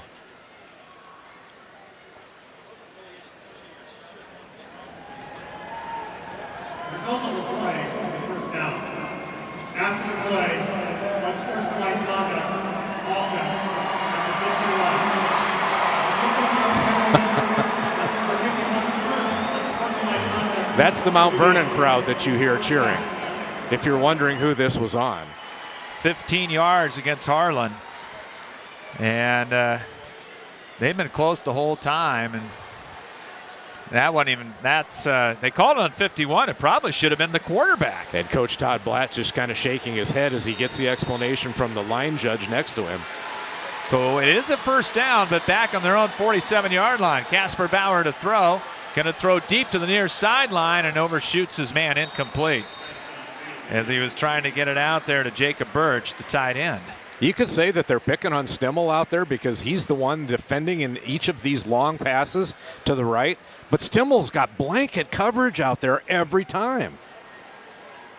21 seconds to play and 1 timeout For Harlan. Down 9-7. They'll take the fullback out, bring some folks in. Keep in mind, Harlan has not been in close games this year. They've been in 1. Just the one they lost, Lewis Central. And Harlan's going to use her last timeout with 21 seconds to play here. Mount Vernon coaches coming out, and they're excited. They're jacked up. Now they lost to Lewis Central in game 1, 30-27. And through the regular season, the closest game was 42-14 with Sergeant Bluff Luton. They beat ADM in the semifinals 49-35, but that was not that close. That was about a 49-14 game going into the last 5 minutes. Well, we talked in our pregame about how they perhaps haven't seen a defense that is as effective and solid from 1 to 11 as Mount Vernon is. And so far in the first half, that's been the case. You take away those 2 big chunk plays on the second possession that they had where they scored their only touchdown. And really, they have not had statistically great first half. And Mount Vernon doing yeoman work here without their starting quarterback. 2nd down and 10 for Harlan from their own 47-yard line. Right now, that 15-yard penalty is looming very, very large. Sears to the left. They'll go with trips to the right. 1 setback. Kenkel back to throw. Casper Bauer looking left, looking right, has time, and just threw it away. Incomplete. Now with somebody out there. Official on the far sideline in front of Lance Peterson's coming in. This may be a delayed flag after they deliberate, but there was a receiver about 10 yards beyond where the ball hit. And there comes the flag. It's going to be grounding against Harlan. Oh, and the Harlan fans are incredulous. They're going to watch this on the replay, and they're going to say that there was a guy down there. It's going to be 5 yards against Harlan. And loss of down as well. That's the big part of it. So 16 seconds left in the half, and Harlan is going dead backwards. They'll be back to their own 32-yard line. They need to go to the Mount Vernon 43 for a first down. Scoreboard's got 2nd down on it, but the downs marker says 3rd down. It's 3rd down. They'll keep it on the ground. They'll hand it off, and that is Schmitz taken down as he gets to the 41-yard line. And that will be a gain of... I think they're just going to go to half. Yeah, I don't think Mount Vernon's going to stop it. And the Mustangs trying to pull off the big upset. Leading Harlan here at the half by a score of 9-7. We'll come back with the Ben Ritter Sportswear halftime show for you when we return right after this, as you're listening to high school football here on CRM Live Sports. Carpenters Local 308 in Cedar Rapids is a member of the North Central States Regional Council of Carpenters, representing nearly 27,000 members and their families in the upper Midwest. The union is dedicated to protecting and elevating the economic and social conditions of all workers and to provide our industry with the best trained, most productive, and safest workforce available. Carpenters Local 308 is always looking for new workers to join their ranks. Apprenticeship classes and training are available for you to become a skilled worker for your career. More information on Carpenters Local 308 is available at carpenterslocal308.org. Need help for your small or mid-sized business with printing needs and personalized marketing solutions? Allegra Print, Mail, and Signs can help. Everything from direct mail marketing to printing services and even vehicle graphics, Allegra Print, Mail, and Signs can help your business grow. Allegra takes on your project as if it was their own and can use their many platforms to help elevate your individual or business's game. Proudly serving the Cedar Rapids Metro and Iowa City areas, as well as all of Lynn and Johnson counties. Allegra Print, Mail, and Signs, 3939 16th Avenue Southwest in Cedar Rapids. Bim Ritter Sportswear in Cedar Rapids is your complete apparel and headwear provider. Bim Ritter is your one-stop store for screen print and embroidery for polos, t-shirts, hats, and more for any age from newborn to adults. Need screen printing or embroidery for your company or a special event? Bim Ritter is the answer, as they work with local teams, clubs, organizations, and businesses from startup to finish to provide the look that you need with exceptional turnaround time. Bim Ritter is also the local apparel supplier for the Cedar Rapids Colonels and Rough Riders. Bim Ritter Sportswear, 817 2nd Avenue Southeast in Cedar Rapids. Call them at 364-3479 and visit them online at bimritter.com. Back at halftime at the Unidome in Cedar Falls. Scott Udash, John Haggerty with you, as it is a 9-7 Mount Vernon Mustang lead here at the break over number 1 Harlan, as Mount Vernon with a terrific game plan with their backup quarterback, doing things on special teams, winning the field position battle, winning the time of possession battle, I would imagine, and just doing a lot of good things. Now you got to do it for 24 more minutes to win a state championship. Yeah, but you know what? So far, so good. We talked in the pregame about how you just got to get to the championship game, and then if you play the lights out, you don't necessarily have to be the better team. You just have to be better for them than 48 minutes. And so far, that's what Mount Vernon's done. Now it's down to the last 24 minutes, Scott. Can they keep this magic going? Because right now, in all three facets of this game, they have taken care of business the way that they had hoped that they could do it. And they're believing right now they got to find a way to come out. And on this first offensive possession, when Harlan takes over the ball, they got to shut that down. And if they can shut that down, oh my goodness, watch on, because something miraculous might happen. Yeah, and so far, so good for Mount Vernon, playing without quarterback Joey Romberg here today. So we welcome you into the Bim Ritter Sportswear halftime show, brought to you by Bim Ritter Sportswear, 817 2nd Avenue Southeast in Cedar Rapids. Find them online at bimritter.com. You can stop on by or give them a call at 364-3479. Need screen printing or embroidery for your company or special event? Just give Gary and the staff a call. They will help you out and answer all your questions, as they do a great job over there in downtown Cedar Rapids. Scoring, Mount Vernon got on the board first on their second drive after a fumble on the first play from scrimmage for Harlan. That's the way the afternoon started for the Cyclones. It was Henry Ryan to Jensen Meeker, a 32-yard hookup for the touchdown. The extra point was blocked, though, and it was 6-0. And then Harlan came back on the ensuing drive, got their only points of the first half. Aiden Hall on a sweep to the right side went in from 20 yards out. Extra point gave Harlan the lead at 7-6. And then it was Mount Vernon taking advantage of a tip punt. It was partially blocked by Jackson Romberg, came in and got it, and got the ball at the 28-yard line. Had to settle for a Ben Kroc 30-yard field goal, and that put Mount Vernon out in front 9-7 at the break.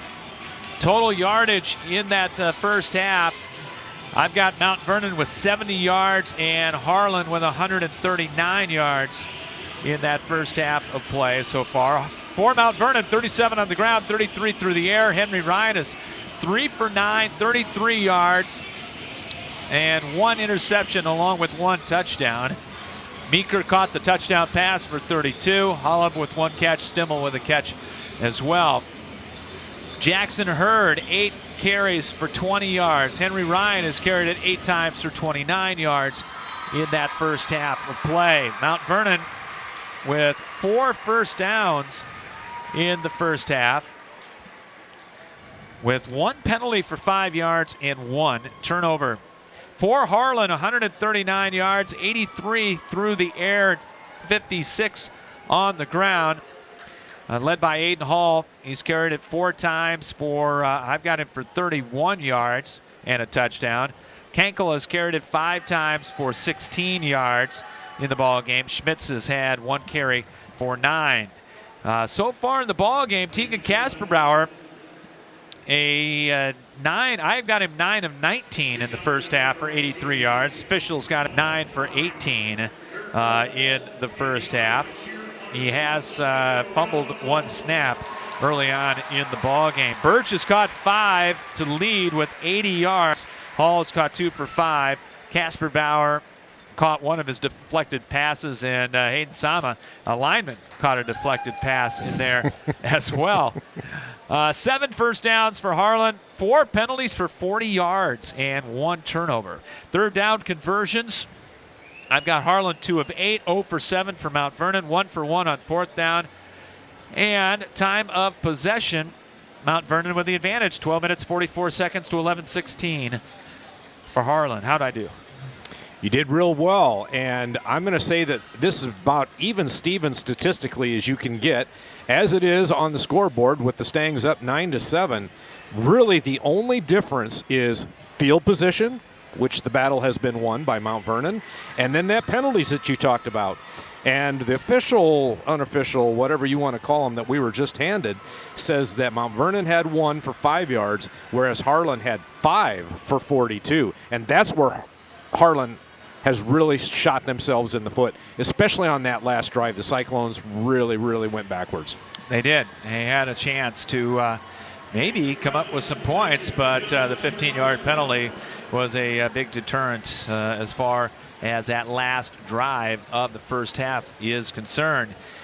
Last night, of course, congratulations to Dwayne Schulte and the Xavier Saints. They win the 4-H championship over Lewis Central in a barn burner, and may still be celebrating on the northeast side and elsewhere as far as Saint Kingdom is concerned. But they get the victory last night, their 4th state championship. Mount Vernon trying to win their 4th championship. Earlier today, really good ball game. Central Lyon, George Little Rock in the 2A title game beat Williamsburg 10-6. Came right down to the end, and Central Lyon, George Little Rock will get their 2nd state. And that will be high-flying West Sioux taking on high-flying Van Meter. And then tonight we close up shop for football with the 5A title game. That'll be Southeast Polk looking for their 2nd in a row as the Cade Proctor-led Rams will take on West Des Moines Valley Tigers tonight. Wouldn't that be something if Valley could shock the world? They've knocked off 2 and 3. Can they knock off number 1? That's the question. Were they 13 or 14th in RPI? 14th. My goodness. In the state championship game. And they will try to knock off Southeast Polk coming up tonight for the state championship. Yes, they did meet in week number 2 with Southeast Polk winning 24-7 in that particular ball game. Testament to every sport in every level where you get hot at the right time, come tournament time, and you know what? Sometimes destiny awaits. Indeed, and they'll have tonight at halftime of the 5A championship game, the Hall of Fame, and really good class going in. A lot of familiar names. You betcha. I'll list them in alphabetical order. Pat Anger, he was a pretty good linebacker at Bettendorf. Went on to play for the Iowa Hawkeyes. Played 4 years with the Indianapolis Colts. Our guy, Adrian Arrington from Cedar Rapids, Washington, going into the Hall of Fame tonight. Of course, won a Super Bowl ring with the New Orleans Saints. Don't forget about Michigan. And played an all-Big Ten career up at the University of Michigan. And just a great kid. Now an assistant coach for the Jefferson Jayhawks. That's right. You can go from the east side of the river to the west side. I'll bet he gets a lot of shine for that, too. I bet he does. Cedar Falls, great running back Terrence Freeney. You had to come up with schemes to try to still have nightmares about Terrence Freeney. I'm here to tell you, 20 years later, I still have nightmares about that young man. He was a singular talent, not just offensively either, Scott. No. His defensive prowess was unheralded, but he could come through and change a game with blitzes on defense. Yeah. Finished his college career right here at UNI. John Lazar, the South Tama fullback, played fullback for the Iowa Hawkeyes. Long overdue to get in. Had some classes with John back in the day when we were in college down in Iowa City together. Brent Peterson from Roland Story, and then the Keokuk quarterback, former Hawkeye James Vandenberg. Going to go into the Hall of Fame as well. Remember when Vandenberg was in high school at Keokuk and everybody said, oh, you got to watch out for the Keokuk. They've got a great team this year. They got this quarterback you won't believe. And everybody went, yeah. And then they saw Vandenberg and they went, I believe. Yeah, not a bad quarterback. So that is your Hall of Fame class for this year. We're getting ready for both teams to come out of their locker rooms, getting ready for the second half. 9-7, Mount Vernon with the lead. We'll take a break and get you ready for half number 2 after this on CRM Live Sports and CRMLiveSports.com, live from Cedar Falls and the Unidome. American Family Insurance agent Kurt Gustafson is committed to inspiring and protecting dreams right here in Cedar Rapids and the surrounding area. He starts by getting to know you and your needs and build a free auto, home, or life insurance quote. By bundling policies, we can often offer a variety of discounts. Whether you're purchasing a car, buying property, managing an investment property, starting a small business, or leaving behind a legacy, we've got your back as you pursue your dreams, and we'll help protect them. Insure carefully, dream fearlessly. See Kurt Gustafson Agency of American Family Insurance on Johnson Avenue Southwest, right across from the Johnson Avenue Hy-Vee for more details. No matter where you are in life, Hills Bank is here to help you succeed. Whether you're buying your first house, saving for your child's future, or preparing for retirement, you can count on the people at Hills Bank for the support you need to reach your goals. It's easy to connect with a banker over the phone or on hillsbank.com because we believe banking is better through human connection. Hills Bank is an equal housing lender and FDIC member. Epiphany Dermatology is a full-service dermatology practice that treats all conditions of the skin, hair, and nails. Dr. John Woolner has been practicing and treating patients for over 30 years. Epiphany Dermatology has built a reputation based on reliable customer service and quality skin and hair loss treatments. Epiphany Dermatology also places a special emphasis on skin cancer prevention, screenings, and treatment. Call them to book an appointment at 363-9936 and visit their website at epiphanydermatology.com. Epiphany Dermatology, 5264 Council Street Northeast, Suite 700 in Cedar Rapids. Back in the Unidome in Cedar Falls, getting ready for half number 2. Both teams back out on the field, going through their warm-ups for the third quarter. And we'll see what adjustments are going to be made by both teams as we get ready for our second half, which is brought to you by Epiphany Dermatology and Dr. John Woolner with over 30 years of experience in the practice. You can find him at Epiphany Dermatology, 5264 Council Street Northeast, and you can also call 363-9936. Doc was here last night, was letting us know that thumbs up after the Xavier Championship. You talked to him today. Yeah. He was all up for Williamsburg and Mount Vernon. He is. He's so community-minded that he said, you know, I'm pretty darn happy about that outcome of that Saints game. And I said, Doc, God is on his throne and all is right with the world. And he says, well, let's get a couple more wins. Let's get Mount Vernon and Williamsburg. So the only thing I know for sure going into this, starting this second half, Scott, is that Harlan just spent a miserable halftime. They're frustrated with their lack of execution to their standards in the first half, and they're going to play angry right away here. Mount Vernon has got to weather the storm defensively on this first possession for Harlan. Yep, I agree. Harlan in their all red with the gray helmets, and Mount Vernon in the all white with the maroon numbers. As the Mustangs, Croc is going to kick it off. Can I just say for the record that, and that's just totally in my opinion, okay, if there's a better looking helmet in high school football and in the whole state of Iowa than Mount Vernon's, I have yet to see it. Well, they had a Twitter, a Twitter poll. Did they? Yeah. It's my opinion, okay? I love Mount Vernon's helmets. With the silver horse on the maroon. It's a good looking helmet. Joey Romberg again not playing today. Yeah, they're showing him on the sideline right now up on the big screen, and you can just tell his right arm is kind of just limp. He's clapping, which is good, being a real emotional support for his team. but you can just tell he's in some pain. It'll be Mount Vernon to kick it off with Ben Kroc to Aiden Hall on the near side, and on the far side, Cade Sears. As we are set for the second half. Here's the approach from right to left, and the kick, and an end over end kick, and a catch at the 15. Sears to the 20, to the 25, breaks one tackle and out of bounds as he's ushered out at the 30-yard line. Went for the high catch on that one. Best starting field position the Cyclones have had in quite some time here. And now watch out, because they're going to unleash a storm. And the defense for Mount Vernon, they've got to strap it up as tight as they possibly can. Now's the time for this defense to rise up.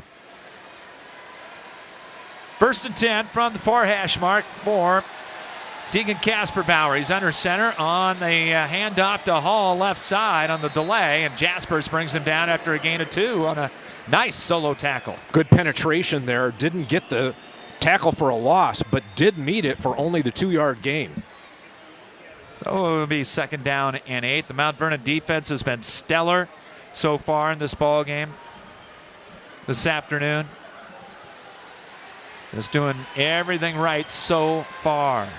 Can they keep it up? 9-7 here in the early stages of the third quarter.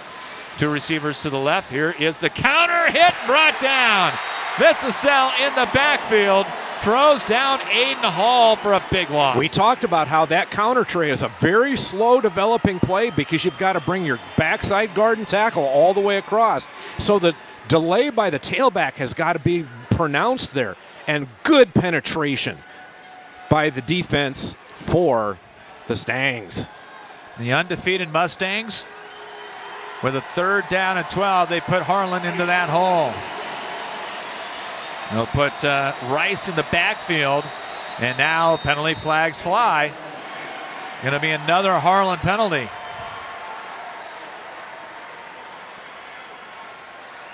Aiden Hall out flanked out to the far right, just rolling his eyes as he goes back to the huddle. Obvious frustration for that young man.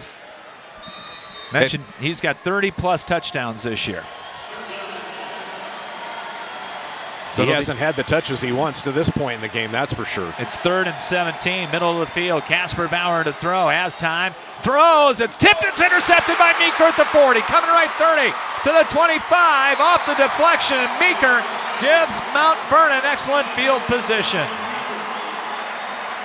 Wow.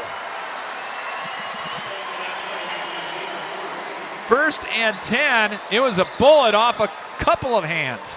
And the ball was tipped by the Harlan receiver, and several defenders for Mount Vernon around there that could have had the chance to pick that up, and a nice return after the interception. What a game so far this afternoon for Jensen Meeker. 1st down, Stangs at the 25-yard line. Hurd coming in motion, and now they'll give it to him on the sweep, and he's going to be caught and taken down. They blew the whistle and still put him down, but they'll get in there and take care of the situation. Going to be a loss of about half a yard maybe. Actually, we're going to call it no gain. It'll be 2nd down and 10. Lance Peterson over on the sideline. Boy, this would be a very, very big win for the Peterson family if they can pull it off. From just outside the 25, tight end right. And on the read option, handoff to Hurd. Hits that right side, spins off the pile and gets about 6 to the 20-yard line. Man, 3 extra yards on that spin move with his momentum and his legs churning. Makes it manageable now on 3rd down. And they're in field goal range again. Right now it'd be about a 37-yarder. You want to get a few more yards, you want to get a 1st down. Kroc can get this, even if they don't get anything. He can do it. 3rd down coming up. 3rd down and about 4, a little less than 5. Shotgun snap, handoff, Hurd up the middle. He's not going to get there.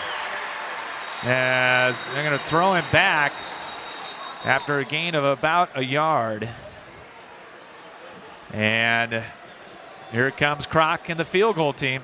Harlan frustrated and angry right now. Going to be a 36-yard attempt from the right hash mark. Yeah, he's got the leg. It's just, is he going to get it through with the accuracy? And Swan to hold. 36-yard attempt to expand the lead. Good snap. Placement made. Kick on its way. End over end. Has the distance. No good. He hooked it left. Yep. So a missed field goal.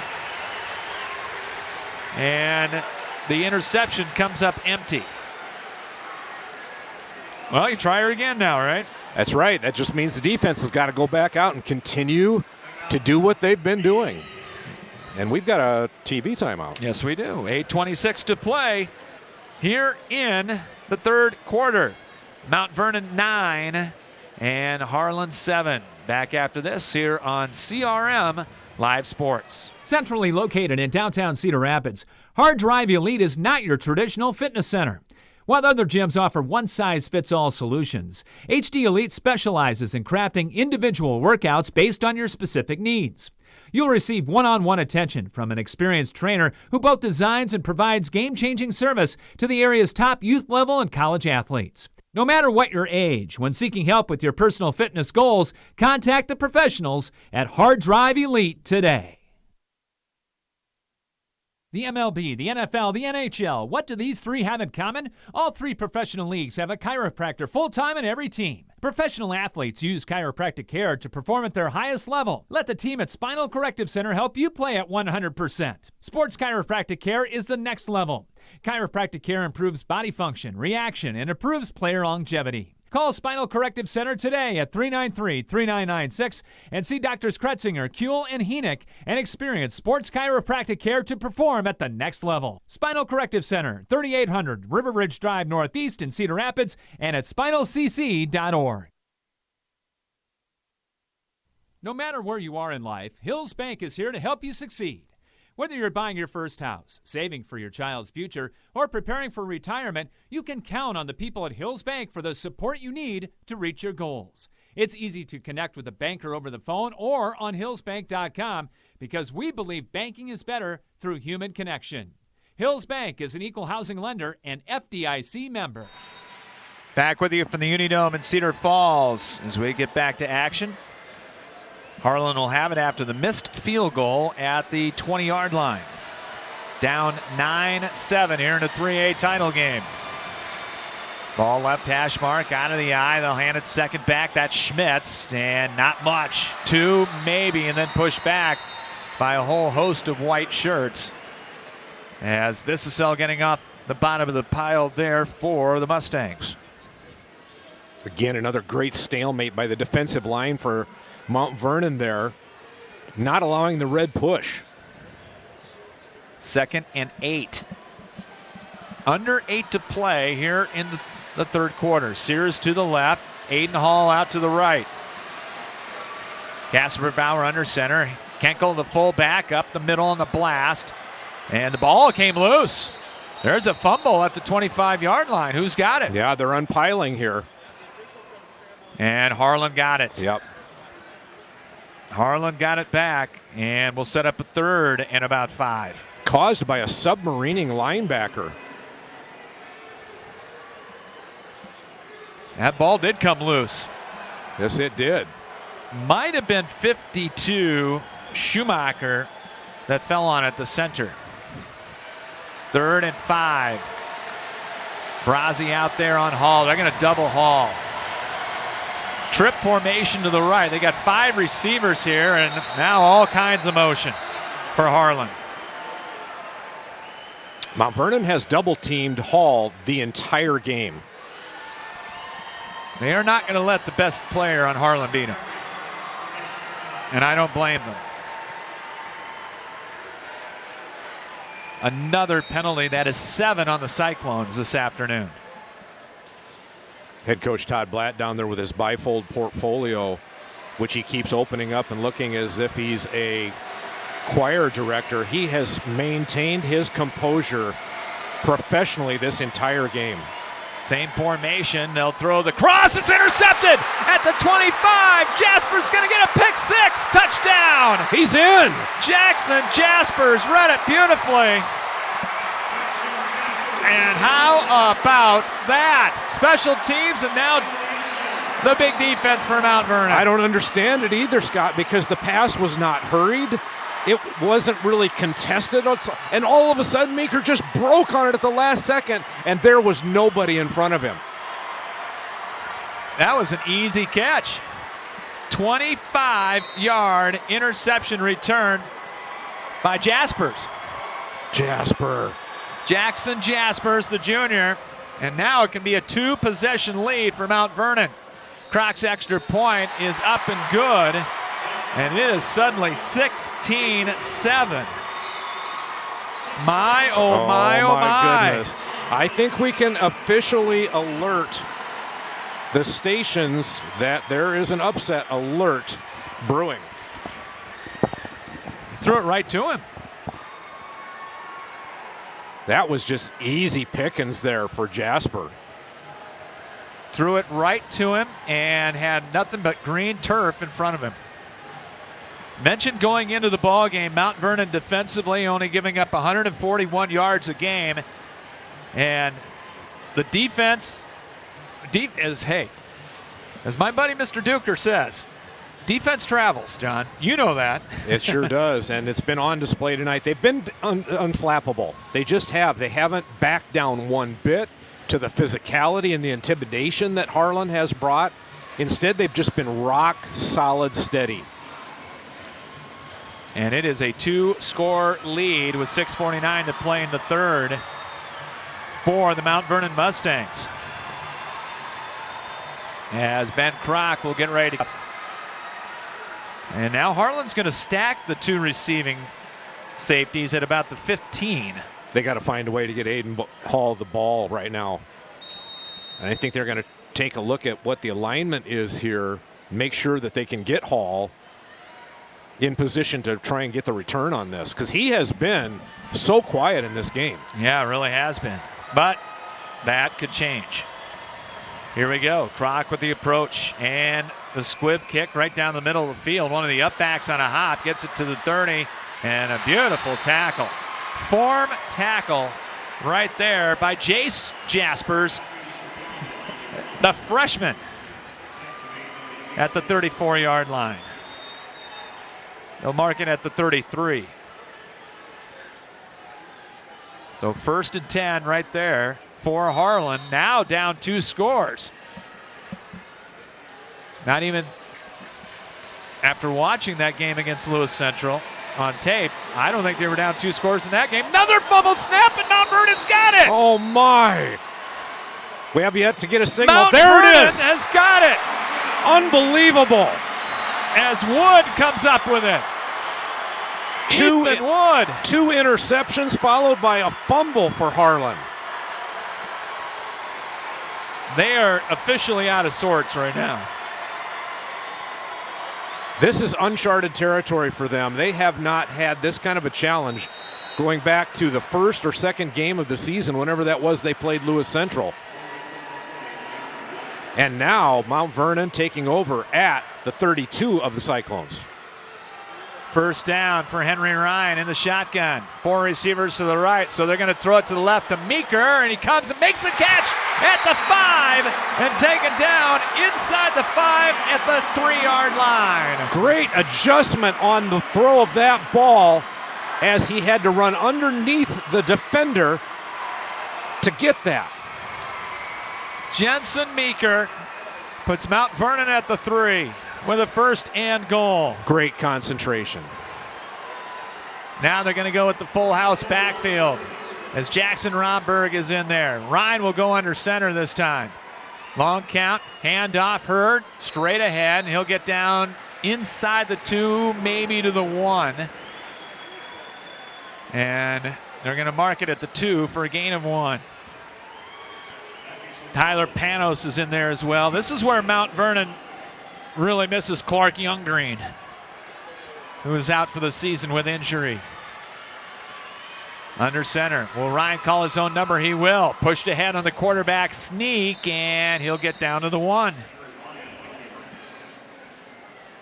So many red jerseys for Harlan up there, just all down inches off ground, trying to be the lowest man to submarine here. 3rd and goal at the 1-yard line. Oh, man. Got 2 shots if they're going to roll the dice. You need a touchdown. Again, the wishbone full house. Ryan under center. Calls his own signal. Right of the center, pushing and pushing. They're going to unpile. It's and not in. Didn't get there. It's not in. It'll be 4th down. Oh, it's going to be close, though. You go for it? Where are they? Oh, my goodness. You can't get any closer to that white goal line. About 4 inches. They're going to go for it. Mount Vernon keeping the offense out there. Will they try it with Ryan again? Ryan will take it left side. Pushed in. I think he got it. I think he did, too. Are they going to No signal? signal yet. Are they going to signal? Going to have to unpile. There it is. Touchdown, Mount Vernon. Oh, my goodness. Oh, you need a little drama in there, John. Was that 4 quarterback sneaks in a row? 4 quarter. Well, Or no, they had 1 handoff, with didn't they? Hurd. Yep. Oh, my goodness. Oh my gosh. 4:28 to play. It's still a lot of time. Need this extra point. And it's now a 22-7 lead for Mount Vernon. Croc's extra point is perfect. 23-7 Mount Vernon with 4:28 to play here in the 3rd quarter. And Henry Ryan wearing a Superman cape. Hey, getting a little drink off on the side here because he got to come back in on defense yet. So Mount Vernon will get ready to kick it off. 23-7 in favor of the Mustangs. We'll take a break. Come back with a kickoff after this here on CRM Live Sports. Your search for healthy, fast casual in the downtown is over. Whether it's a quick bite you're looking for or a freshly made smoothie, NutriSport and Smoothie has expanded healthy eating in downtown Cedar Rapids. Business professionals as well as gym goers are singing the praises of their freshly made wraps and breakfast bowls, while the smoothie lover can choose from a variety of nutritious fruit and protein options, including your choice of adding the newest Frontline supplements. For a fast, healthy, and convenient downtown option, look no further than NutriSport and Smoothie. We'll pick our play of the game and our player of the game at the conclusion of this one. Our play of the game brought to you by Carpenter's Local 308. And the First Federal Credit Union player of the game coming up at the conclusion of this one. 23-7 Mount Vernon. They led it 9-7 at halftime. 3 possessions offensively for Mount Vernon have yielded a missed field goal and 2 touchdowns back-to-back. Whereas for Harlan, 2 interceptions and a fumble are their 3 possessions so far in the second half. One of those a pick 6. Here's Croc on the approach and the kick. He'll squib it again. And again on a big hop. Goes up to the one of the up man. And he's going to cross the 40 and get to the 41-yard line. So Harlan's going to get good field position. But it is a 3-score game right now with Mount Vernon out in front. And 4:23 to play still in the 3rd quarter. Defense has been superb. Henry Ryan has been superb. Jackson Hurd has been superb. The O-line has been superb. Special teams have been superb. Can they keep it going? Out of the eye on 1st down, Casper Bauer rolls. He's going to throw. Coming back, making the catch is Sears, and he's out of bounds as he'll get to the Mount Vernon 47-yard line, and that's going to move the chains on a gain of 12 and a 1st down. Throwing to Sears on the right side is the opposite side from their all-everything receiver Aiden Hall, who has been double-teamed this entire game. It's 1st and 10. As the ball will be at the Mustang 47-yard line. They'll go with a 3-receiver look, and Casper Bauer to throw it again. Deep drop. He's going to throw the far side, and it's incomplete to Hall. Threw it off the back foot that time. Hall was clevered by both Jackson Romberg and Henry Ryan. They've got to try and throw to him, even though he's double covered. It'll be 2nd down and 10. I've got news for the 1A folks. Their game is not starting at 4. 2nd and 10. Sears left, Hall right, out of the tight eye. And they'll throw the quick out. Sears on an island, makes the catch. Meeker got him by a shoelace at the 41. He doesn't reach out and grab that ankle, and that could go the distance. But when it's your day, maybe it's your day. It'll be 3rd and 4 from the 41 of Harlan, or of Mount Vernon. Harlan will bring Eggerson into the ball game for this 3rd down try. They need the Mount Vernon 37-yard line. Mustangs got too many folks out there right now. Now they got him off.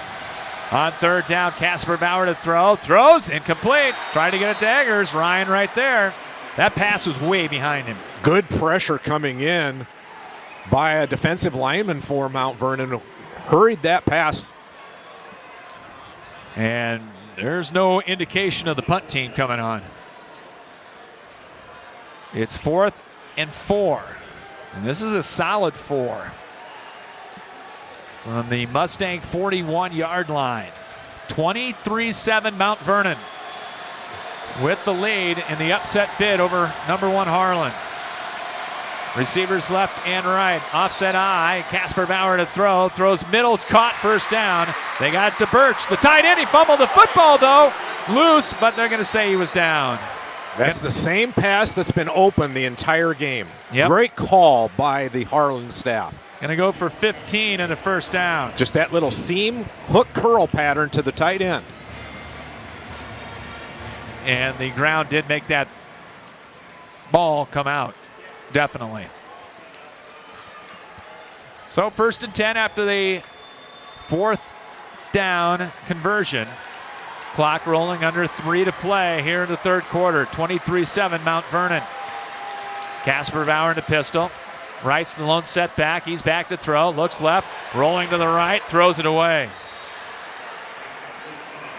Mount Vernon sideline wants a hold, and they didn't get it. And it'll be 2nd and 10. Seeing some hands on hips, though, right now from the Mount Vernon folks. A lot of guys going both ways here. They're just playing their hearts out. They should be tired. But what an amazing first 3 quarters for the Mustangs. Lance Peterson going over to talk to the line judge on the far side. 2nd and 10.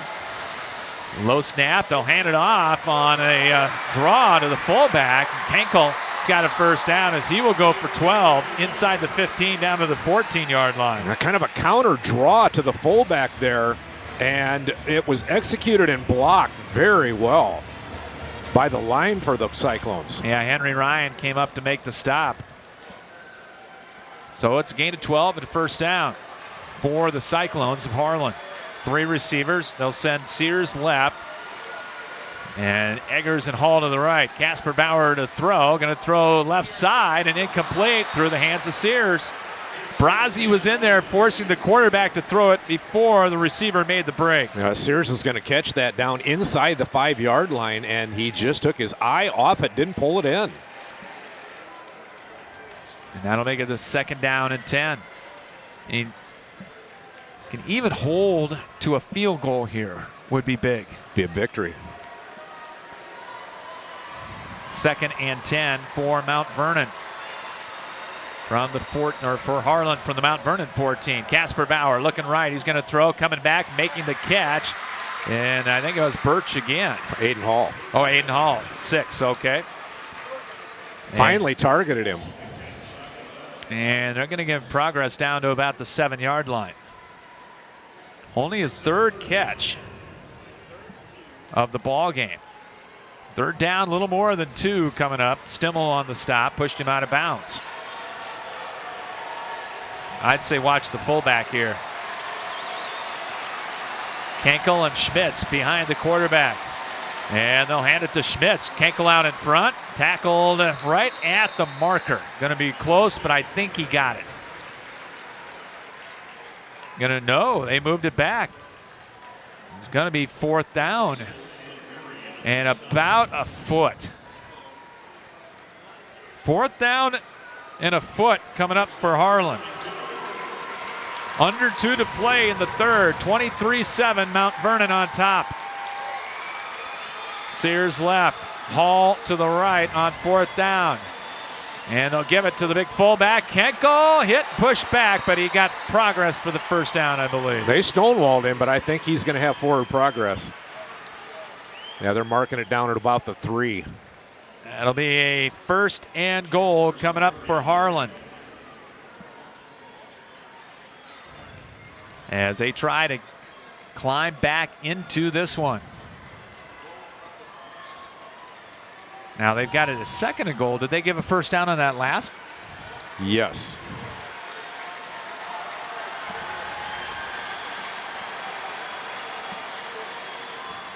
And it will be a handoff and nothing doing. Tackle for loss.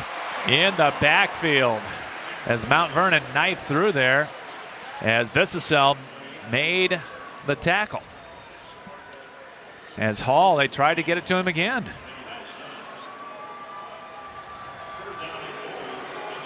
And it is 3rd and goal. So they gave him a 1st down on that 3rd down try, John. Interesting. There was no indication. Could be the final play of the 3rd quarter. It's 3rd and goal from the 6. Hall right, tight formation. He's going to start in motion. They're going to fake it. Casper Bauer to throw, and throws for the end zone. Touchdown. As Birch, the tight end, who's been a thorn in their side all day, gets the score. Kind of flooded his zone out there with a 3rd receiver on the crossing pattern there for the rub, and Birch was the man, as he has been this entire game. Long drive results in the touchdown. And now the extra point try. It's a 10-point game right now, and they may go for 2 to try to get this down to 8. Well, they're in a huddle right now, and I don't see, yeah, they are going for 2. Big try right here. Going for 2, they'll empty the backfield, and now a timeout. And that could be big later on with 16 seconds to play here in the 3rd quarter. Not something Harlan wanted to do. Now, wait a minute. That score is still not right. Yes, it is. 23-13. Okay. So it was, they can try 2 touchdowns and two pointers to tie it up at this point. So still 16 seconds to play here in the 3rd, and this is a huge down right here. It either goes to a 1-possession game or stays 2. Harlan had emptied the backfield, had 3 receivers on the left and 2 on the right. Haven't asked for the ball to be put at either hash. They have it right in the middle of the field. See what... right here, you got to go with one of your top 2-point plays.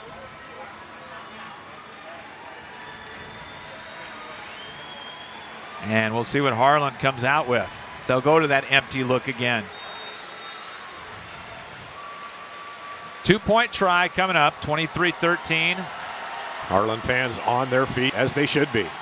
They will send 2 receivers to the left, Eggers and Hall that way. They'll send a man in motion to the right. Under center, Casper Bauer rolls right, throws low, and caught for the 2-pointer by Sears. Boy, he had to go down on the ground to do it, though. So it's a 1-score game with 16 seconds to play here in the 3rd. Don't go anywhere, folks. As this one is going to come right down to the bitter end. That gives Harlan a little bit of momentum now, and the belief that whatever demons that they were possessing there early after halftime, that perhaps they've been exercised. And I got to say, on that particular set of downs defensively. That was the first time I think we saw Mount Vernon a little bit tired. A lot of guys going both ways. And I think that played a little bit of a factor into it. So Lynan will kick it off. He's been kicking them into the end zone. Can't imagine it's going to be anything different with this one. He'll kick it off from left to right, as Mount Vernon will send Meeker and Stimmel back to return at the 5-yard line. Approaching the kick, low line driver, and this one's going to go well into the end zone. And it'll be at the 20-yard line for what could be the final play of the third quarter for this football game. That has been very interesting. That's for sure.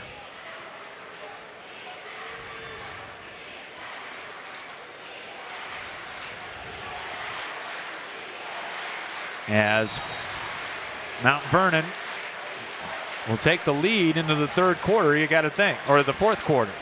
Asking for the ball to be placed on the right hash. 20-yard line, 4 receivers to the left, empty backfield. And they'll have Hurd come in there in motion. He'll get the pitch, spins off the pitch, and the ball is fumbled, but it goes out of bounds on a big hit by the linebacker, Sorfondon. And it's going to be a gain of 3 with 11 seconds to play here in the third. Boy, big hit, but that ball goes flying out of bounds.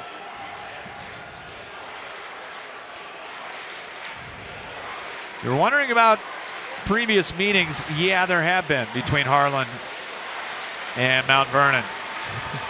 We'll get to that in the fourth quarter. 2nd down and 7. Ryan in the gun, fakes, rolls, throws, and incomplete. Trying to get it to Stimmel, and it will be 3rd down. He was open and just had to hurry that pass just a little bit. Time for one more play here before we break for the quarter. Yeah, 6 seconds remaining here in the fourth. So 3rd and 7 from the 23-yard line for the Mustangs. 3 receivers. Nope, make it 2 out to the right, 2 to the left. Erickson and Hollop coming out to the left. Here comes a man in motion off the fake, and Ryan on the keeper. Ducks one man, gets to the outside, lowers the shoulder, cartwheeled for a 1st down. Henry Ryan to the 32. What great athleticism and competitive spirit. Should have been a tackle for a loss, and Ryan says absolutely not. We're going to get a 1st down.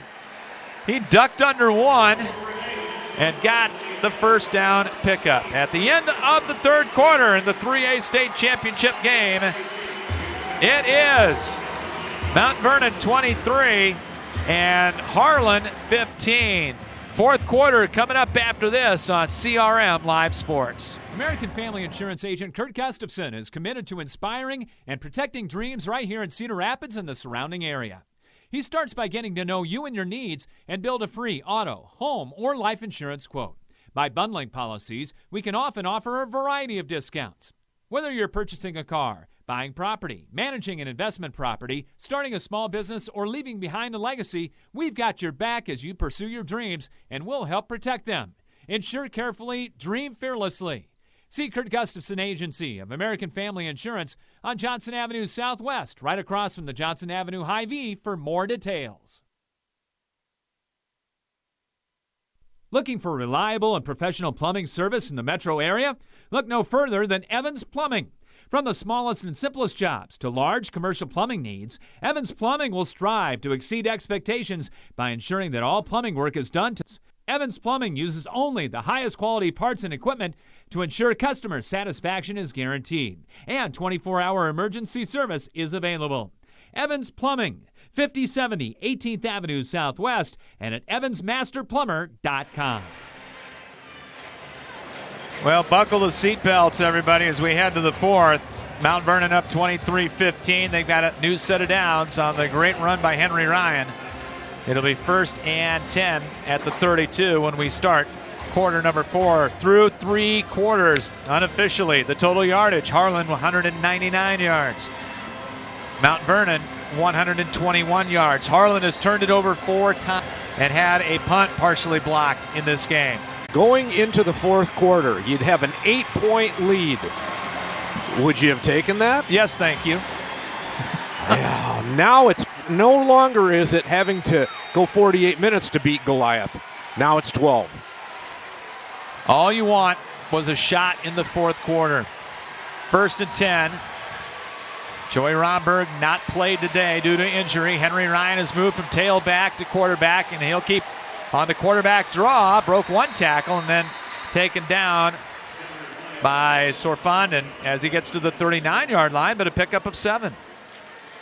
Mustang offensive line has blocked that quarterback keep on the read option so well here in the second half. It's gotten them out of some jams. 2nd and 3 from the 39. Erickson coming out to the right side. Holla will be the tight end right.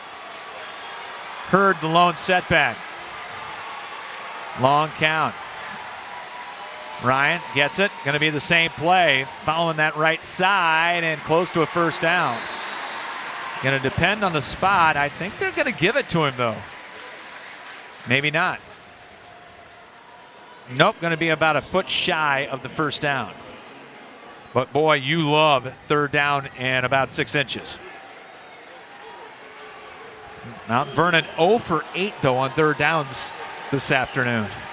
That's incredible. 3rd and a foot coming up. Less than a foot. Ryan in the gun. Oh, bad snap over his head. He's just going to have to fall on it. Ah, back at the 29-yard line. Oh, what a time for that to happen. And Harlan saying, yeah, that's a little bit of what we've been shooting ourselves in the foot with. How about that? And it will be Mount Vernon with Kroc to punt. And back at the 29-yard line. Look at this formation, Scott. They got them all 11 lined up. And now they'll break out of it. Well, you don't see that very often. Kroc to punt. Back is Sears. Good snap. Rush coming. Just got it away. End over end. Fair catch called for and made at the 37. Whew. Dodged a bullet on that. 34 yards on the punt. There were 3 red jerseys that had a shot at that kick. Boy, they were coming. Looked like the Wolves. Oh, and with a rugby-style kick, you don't get the height that you'd like to have on the punt.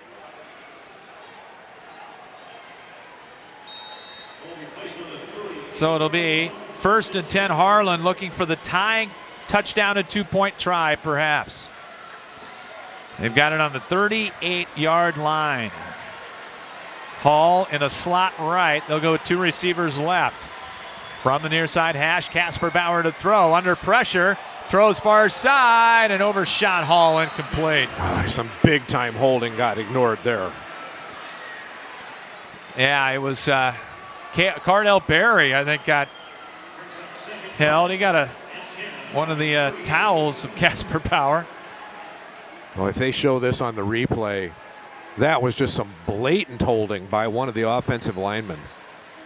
But again, we have not seen that called unless it has been right toward the quarterback. Yeah, you got to get blood anymore to get that on, especially in a championship game. 2nd and 10, and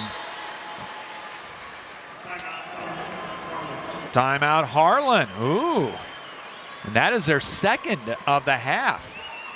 That'll leave them with 1 with 9:54 to play here in the ball game. We'll take it with them.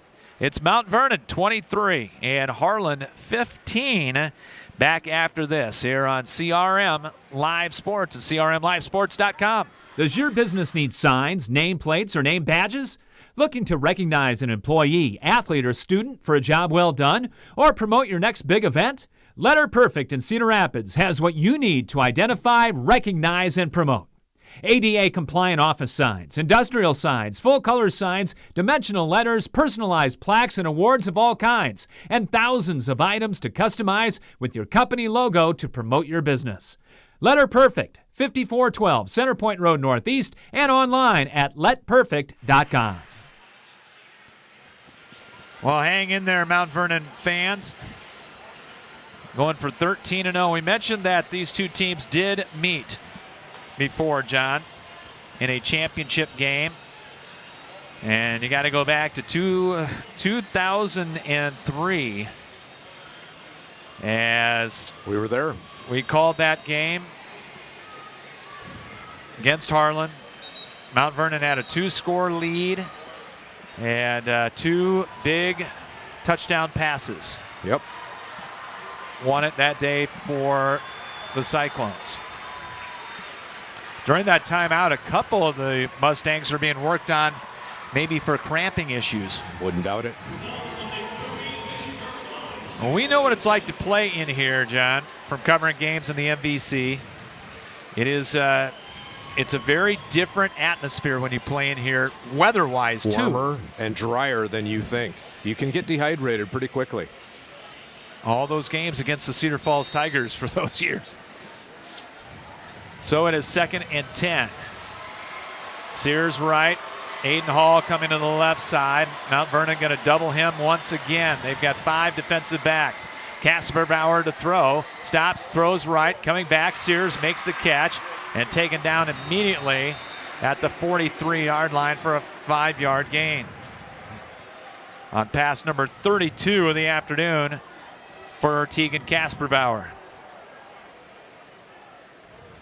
Stimmel there on the stop. Big 3rd down coming up now. They're all big at this point. 3rd down, a little less than 5. Clock rolling, 9:20 to play here in the ball game.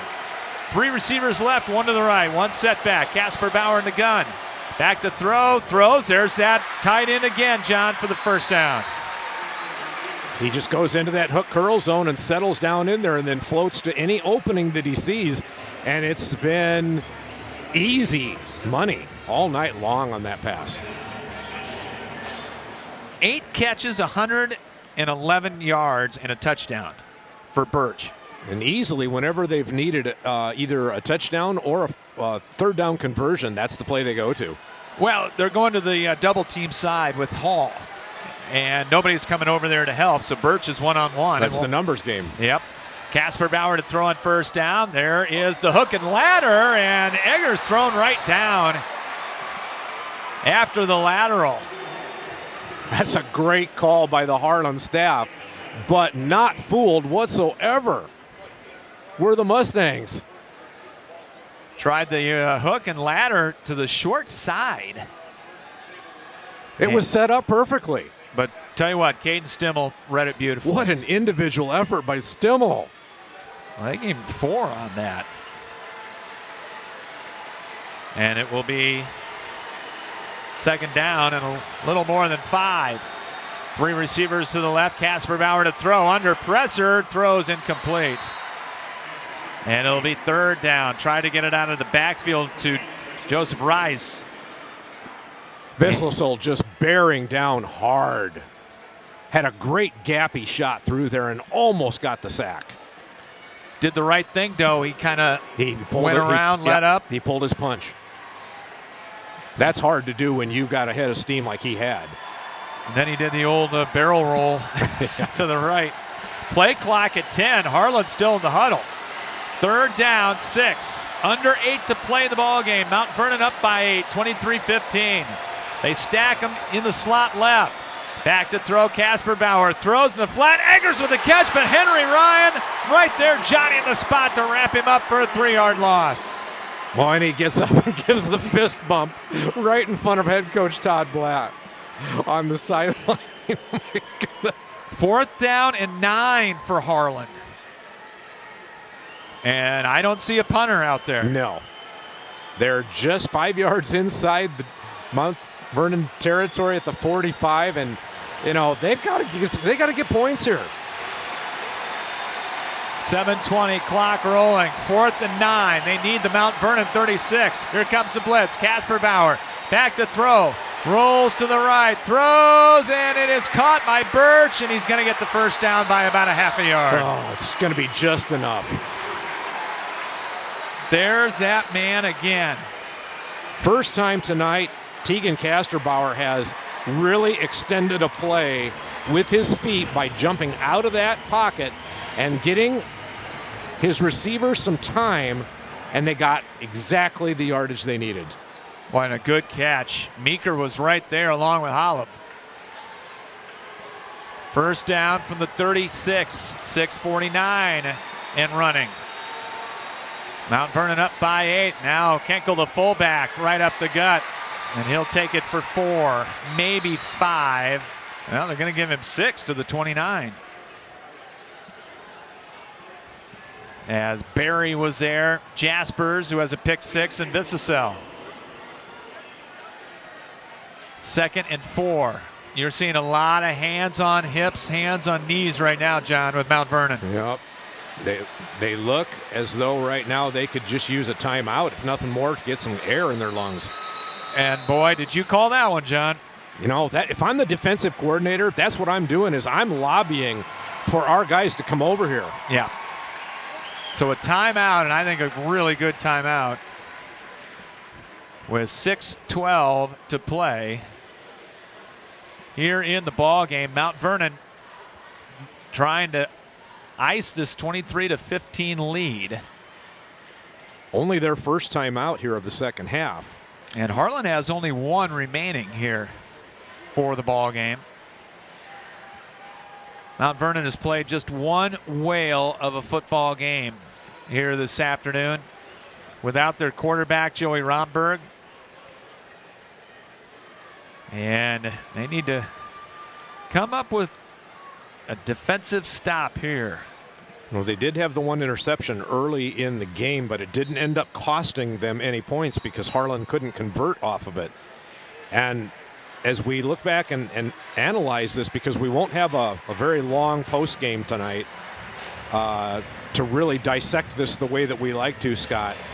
You know, this is just one of those deals where any time here now, victory's hanging in the balance for one of these teams, and who's going to reach out and grab it? You can't ask for a better game as a spectator than the one we've got, though. 2nd down and 4 coming up for Harlan. Ball just inside the right hash marks at the 29-yard line. They're going to run that counter draw, and Kenkel, hit by Brazzi, got forward and got to about the 27-yard line. So it'll be 3rd down, but only about a yard to go right now for the Cyclones. In fact, a full yard just inside the Mount Vernon 27-yard line. 5:46. Clock continues to roll. Harlan down 8, needing a touchdown and a 2-pointer.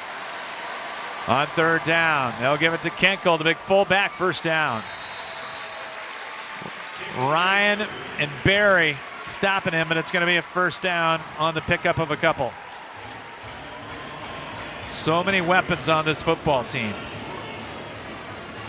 that they can hit you with. And as you said, Harlan just looking fresher right now than a weary bunch of Mustangs who have played their hearts out. 1st and 10 at the Mount Vernon 25-yard line. Casper Bauer to throw. Has time. Going to throw into double coverage. Caught. Coming back. Birch again in front of Erickson with a catch at the Mount Vernon 11-yard line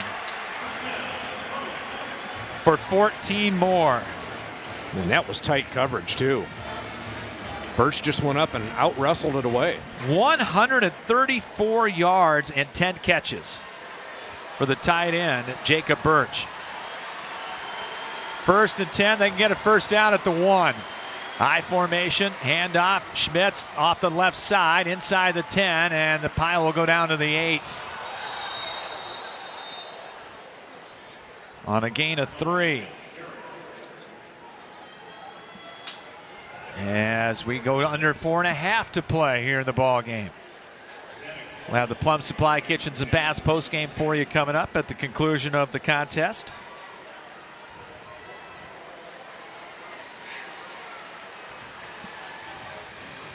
As Mount Vernon trying to hold on. It's 2nd down and called a long 7.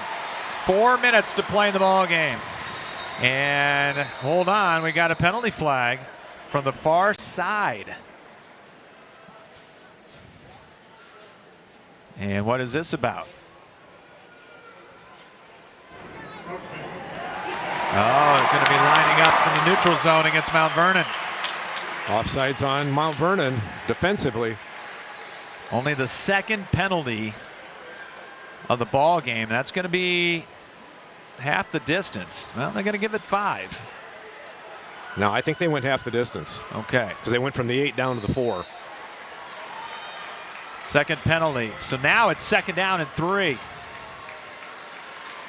Clock rolling with under 4 to play here in the ball game. Aiden Hall out to the right. They'll send Cade Sears to the left, out of the eye. And Casper Bauer is going to lob it to the left side of the end zone. Juggled and caught, yes. Off the juggle, touchdown by Sears. Boy, he did some juggling.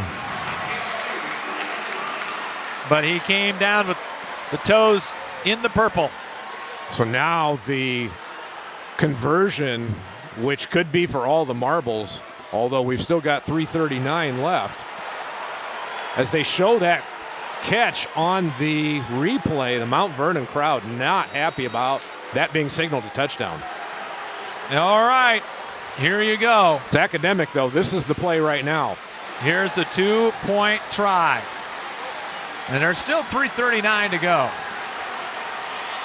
Sears tight right. They'll run it out of the eye with Hall left. You got to watch Hall. There's the last timeout. Ew. That's it. No more timeouts for Harlan. With 3:39 to play in the ball game. And they're going to be very, very sure that they're going to get this play call right. They did a little double move on the last 2-point try, John. A little inside spin back out by Birch. What will they try on this one? You got to think number 6 is involved. Mustangs have done a nice job taking Aiden Hall out of the offensive playbook here tonight, but in the second half here especially, Harlan has done a great job of scratching where it itches and finding the open man, which in most cases has been Birch, the tight end. All right, officials will bring him out of the huddle. They're placing the ball right in the middle of the field.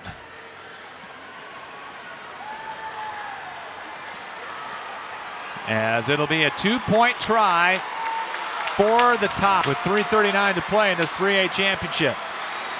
I think everybody up on their feet now inside the Unidome.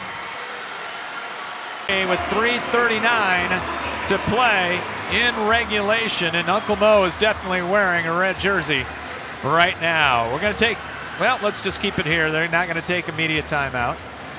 How big is that missed PAT kick on the very first touchdown for Mount Vernon? They wish they had that one back. And the field goal.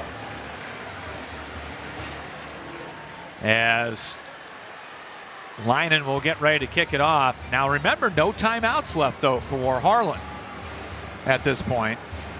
Kick return team for the Mustangs needs to get a good return here and get them some nice field position. They haven't had much success with that though, because the kicker for Harlan has been sticking it deep into the end zone and making them take it at the 20. And I imagine that's probably what's going to happen.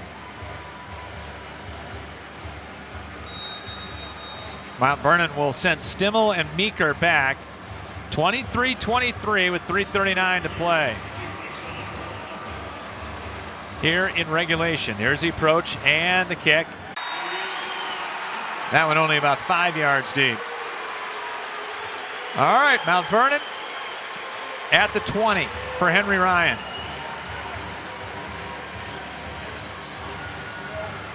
And it'll be 1st and 10 right there. Mount Vernon with the backup quarterback in there. 4 out of 11 and a touchdown and a pick for Henry Ryan today. Momentum squarely in Harlan's favor right now as their defense comes out. They're showing blitz. Ryan gets a shotgun snap, going to run the read option, and the sweep to Hurd, and he's going to lose a couple. Everybody in red was coming that time. And it'll be 2nd and 12. See what offensive coordinator Brad Meester has up his sleeve here. I know he's thinking something for them, perhaps deep. If they can get a good play action fake, let Ryan throw that ball one-on-one coverage. 2nd down and 12. 2 receivers left, 2 to the right. Short drop, pump fake, Ryan in trouble, got away, and now he's hit and gonna go down. Gonna be sacked for the first time in the ball game, back at about the 14-yard line. It's going to be right at the 14, and that's exactly what Brad Meester, the offensive coordinator, was thinking. He had the pump fake and was going deep with the one-on-one coverage.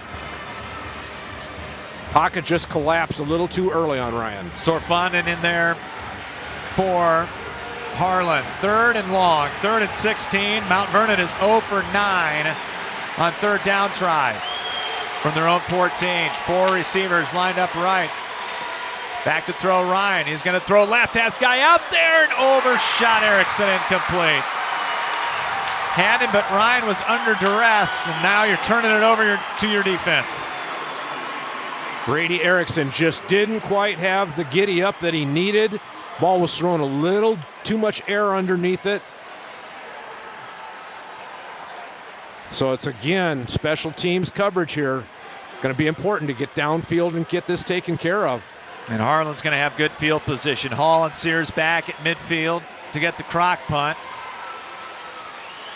Low snap, and he will get it away. End over end, high kick, and they're going to let it go. And we'll take a little bit of a Harlan bounce to the 49. 35-yard boot with 2:04 to play. Keep in mind, Lynan has got a big leg, too. No timeouts for Harlan.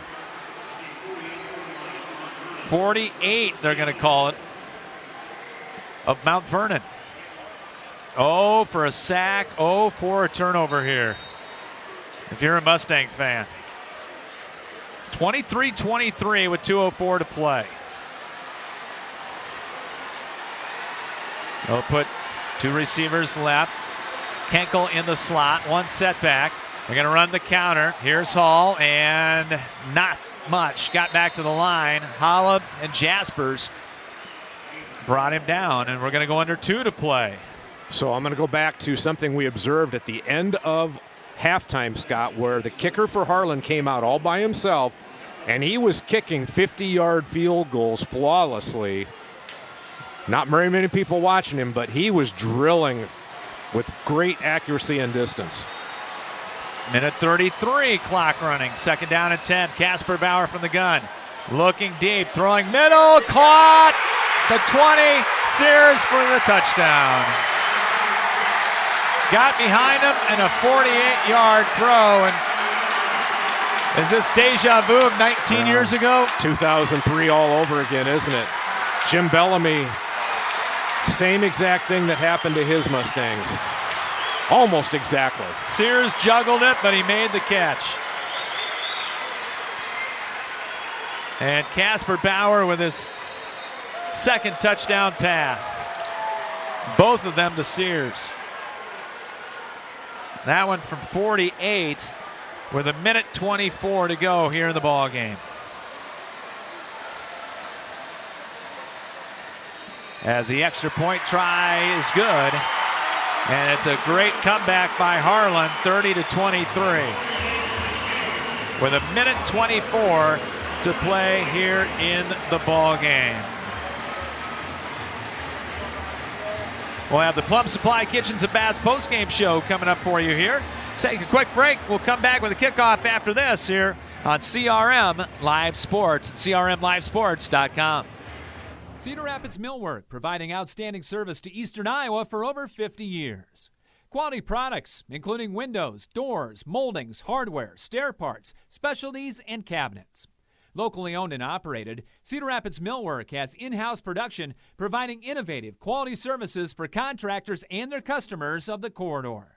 Cedar Rapids Millwork, 1950 Progress Drive in Hiawatha, and online at cedarrapidsmillwork.com. Well, the hill has gotten steeper, but it's not over. Harlan does lead 30-23. 3 straight touchdowns. 23 straight points for the Cyclones. You knew this offense was capable of doing this, and they have done it. Here's the approach, and Lynan will kick this one, and that will go into the end zone as well. You give Harlan a lot of credit. I think the tank just went empty about late third for Mount Vernon. I really think Harlan, it did. they couldn't get out of their own way and kept shooting themselves in the foot for a long time. A lot of that due to the tremendous play of the Mustangs. But the game is 48 minutes long. And right now, this is the last gasp for the Mount Vernon team with their offense having to go 80 yards.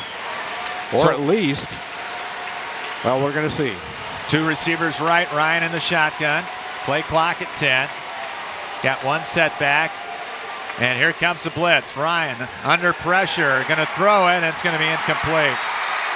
He got popped. Coming in there was Garrett Osman, the 200-pound senior. Cyclones just teeing off with their linebackers right now.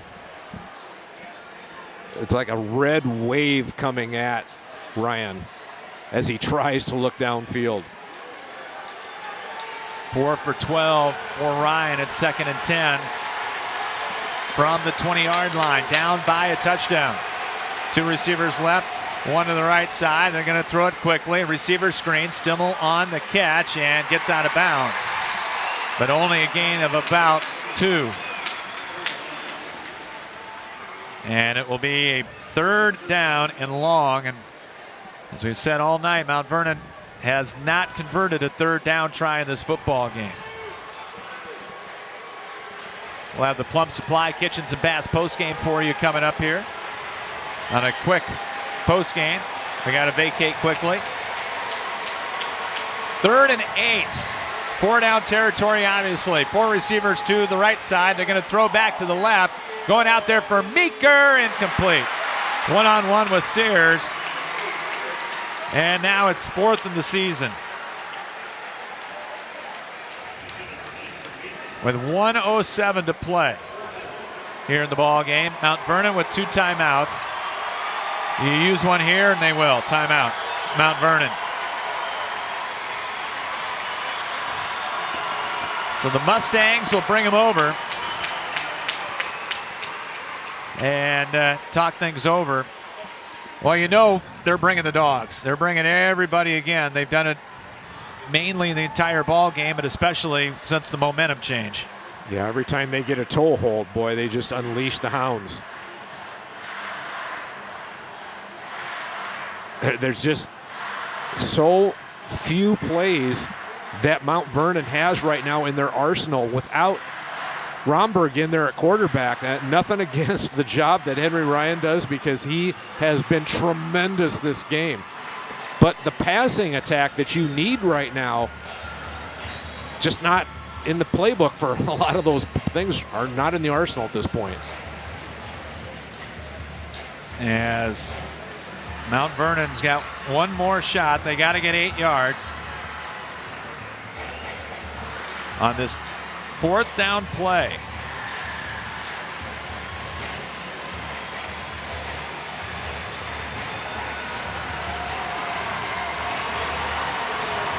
So it'll be 4th down for the Mustangs. They'll send 4 receivers to the right. They've been trying that throwback. Let's see if they do it here. Long count, blitz coming. Ryan back to throw, under pressure, got away. Still on his feet, rolling to the far side, and this time he's taken down. And there's, well, I thought they had a penalty, but it's the football. So Harlan is going to win the game. And that'll be the 2nd sack, as that's going to be a loss back to the 15.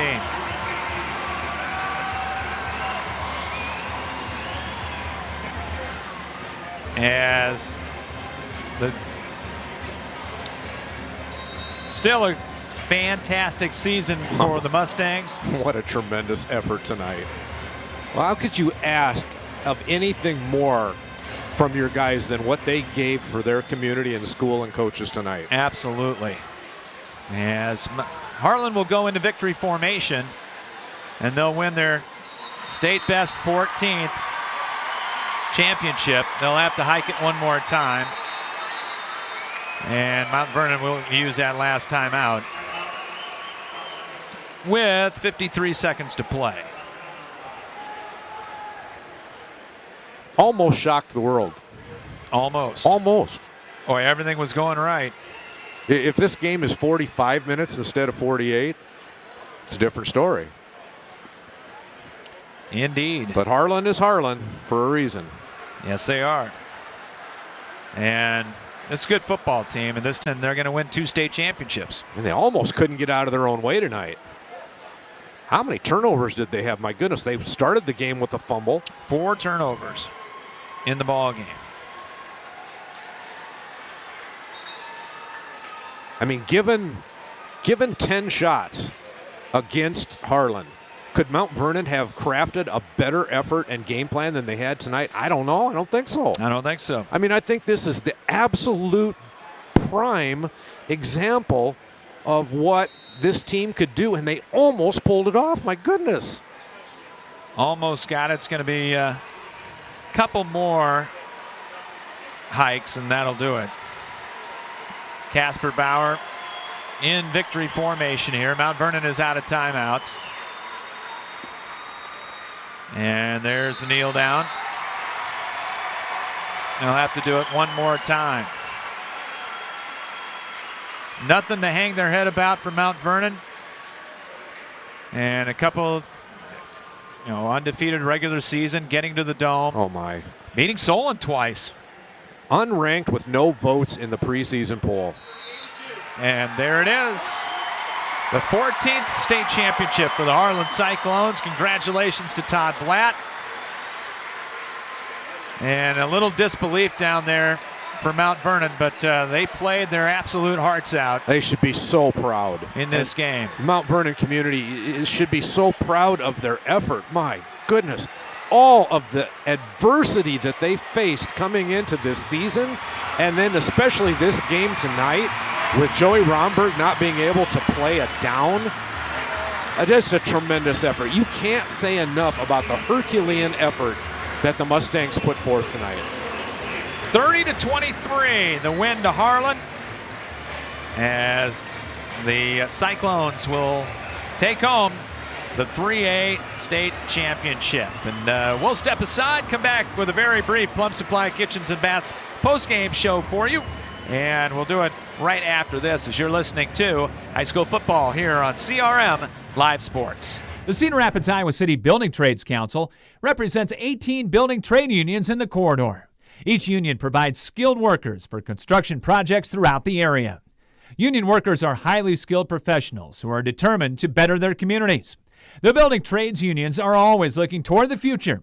Training in registered apprenticeships is available. Visit their website at cricbt.org for more information. The Cedar Rapids, Iowa City Building and Trades Council, committed to getting the job done right the first time. End your search for your favorite restaurant in Cedar Rapids. Come to Emil's Hideaway. Emil's is the home for the best tasting American food around. Choose from your favorites: chicken, pasta dishes, pizzas, burgers, and fries. Whether you're bringing the whole family for a meal or wetting your whistle at our fully stocked bar, there's something to satisfy all ages and tastes at our classic American local restaurant. Need catering for your next party or event? Emil's has that too. Call them for details. Emil's Hideaway, open Monday through Saturday at 4 p.m., is right next to Home Depot and across from Lyndale Mall on 1st Avenue Southeast in Cedar Rapids. Plum Supply Kitchens and Baths. Your home never looks so beautiful. Plumbing fixtures, a great variety. Transform your home with Plum Supply. Our kitchen designs are amazing. Our service is priceless. Plum Supply.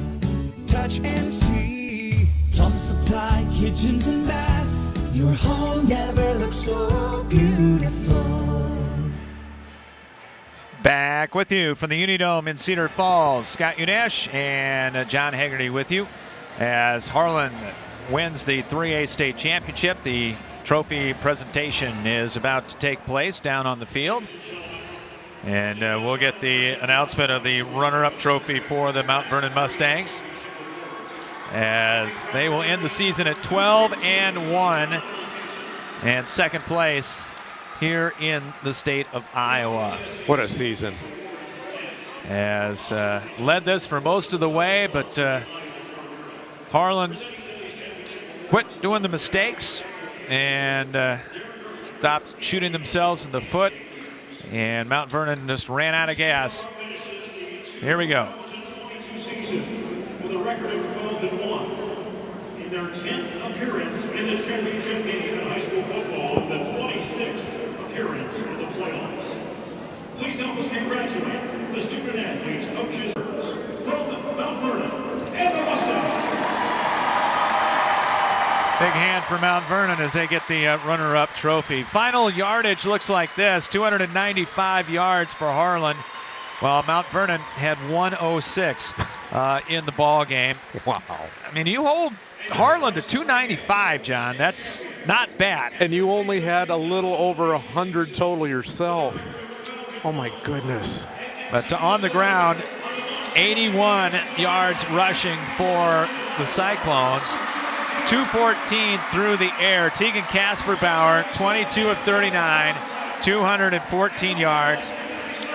And a total of 3 touchdowns and 2 interceptions in the ball game. Jacob Birch, 10 catches for 134 yards. I have, and they have him for 11 in the ball game. Sears caught 5 for 75 and 2 touchdowns as well.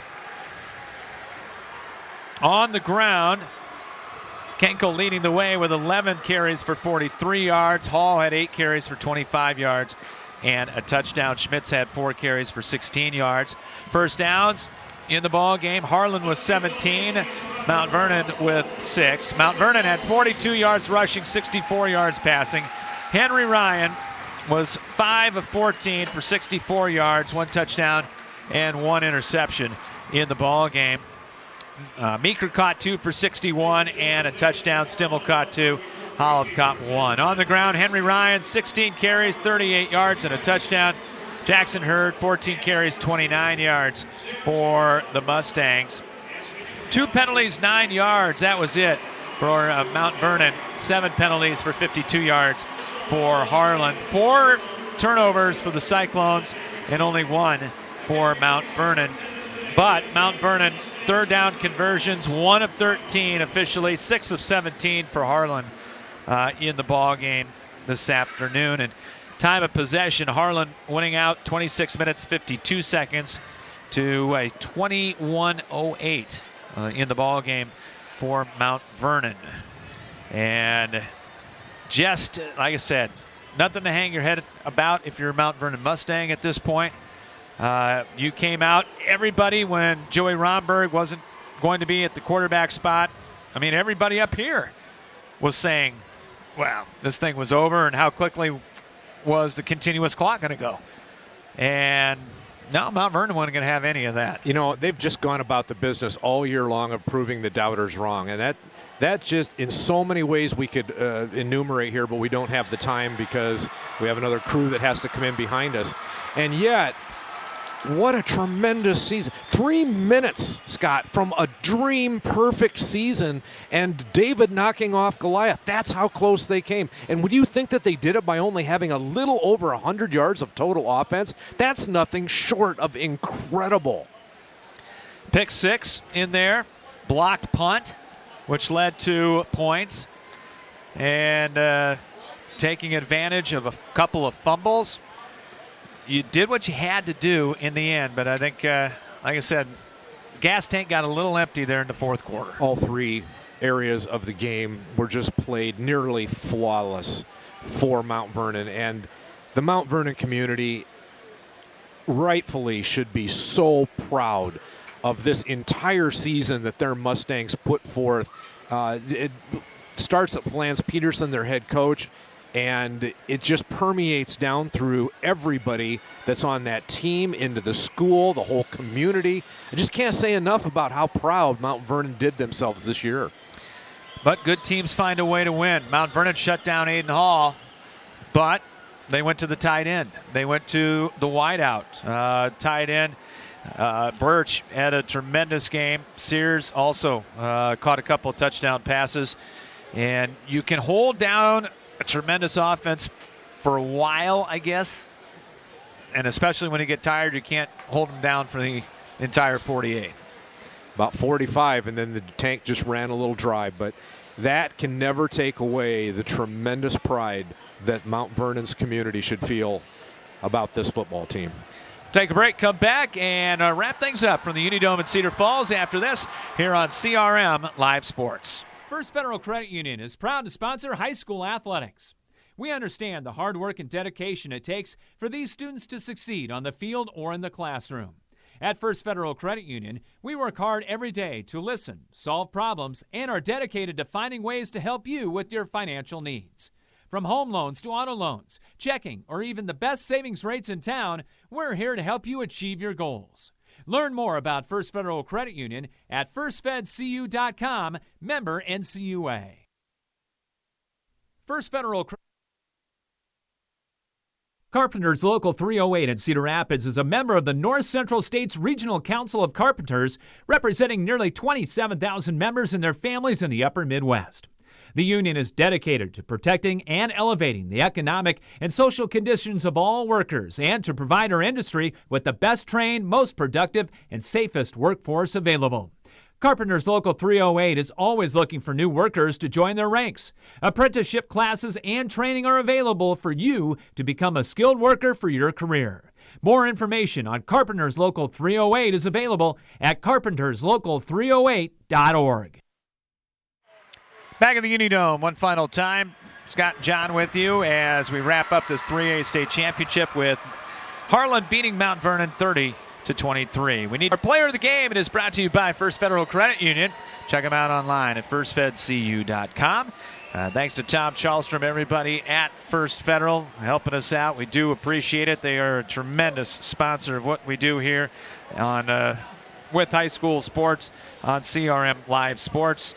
And they are proud to support everything we do with auto loans, checking, and the best savings rates in town.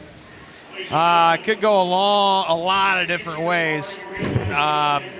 I tell you what, I'm just going to go Henry Ryan. Yeah, no doubt. Because that guy was given the keys to the Cadillac today. He almost had an impossible task, but how can you fault his effort and preparation? And when they needed a play, that he always had a hand in it in one way or another. It was just a tremendous job of adapting and improvising by him tonight, and he allowed his team to come within a whisker of shocking the world.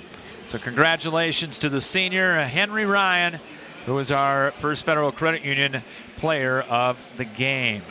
Our play of the game, and that is brought to you by Carpenters Local 308 in Cedar Rapids. CarpentersLocal308.org is the website. They're dedicated to protecting their workers and providing the best trained workforce available. Apprenticeship classes and training are available. Go to CarpentersLocal308.org. And a big hats off to Bob Dobeck and everybody with the Carpenters Local 308 throughout the football and basketball seasons. And, well, I think you got to go, John, with the touchdown at the end. We can go with a couple, actually. Tell you what, let's go with Jackson Jaspers and the pick six. That was huge. It was huge to give Mount Vernon a 23-7 lead. We'll go on that as far as the Mount Vernon side is concerned, but then the game-winning touchdown pass from Casper Bauer to Cade Sears, covered 48 yards, made a terrific catch. He juggled a little bit, but came up with the catch and took it into the end zone for the winning points. Hats off to Harlan. They executed in crunch time when they had to have it. They did it. They did, and they get the 3A state championship. So those two plays will be our plays of the game, brought to you by Carpenters Local 308. As the combatants are going at it, on the floor of the Unidome, getting ready for the 1A championship game, as that will be Van Meter and West Sioux coming at you. And good luck to everybody reading the West Sioux numbers. I think that's a breach of the rules. It is now. Yeah. I think they were grandfathered in, but you can't have those numbers that they have. Thank gray God on that's white. not us having to call it. Yes. Well, John, 20 years in the books, and always good to have one, but we had 2 state championship finals to call, so that was terrific. Just really special. And you know what? Both of them were great games, highly contested. Can't ask for anything more in terms of a couple of knuckleheads up here in the box, can we? Nope, and we'll look forward to, hopefully, God willing, year 21 coming up next year. And if you'd like to get on board on CRM Live Sports, go to our website at crmlivesports.com. If you own a business out there, love to have you come on board for the basketball season. We'll talk things over with you. All the information is available on our website. And speaking of basketball, it is around the corner. Next Tuesday night, we get things started. Girls basketball. It'll be the Linmar Lions hosting the Bettendorf Bulldogs from Lionland, and we'll be on the air about 7:15 with the pregame. Steve Dozer and I will have that one, and looking forward to basketball. Voice is about to go out. It's been a busy couple of days.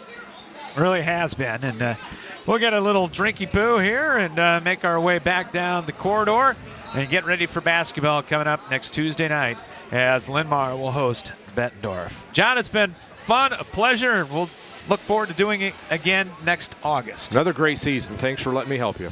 That's going to wrap things up for the Dome here in Cedar Falls. Final score of this 3A state championship game, once again, it was Harlan winning their 14th state championship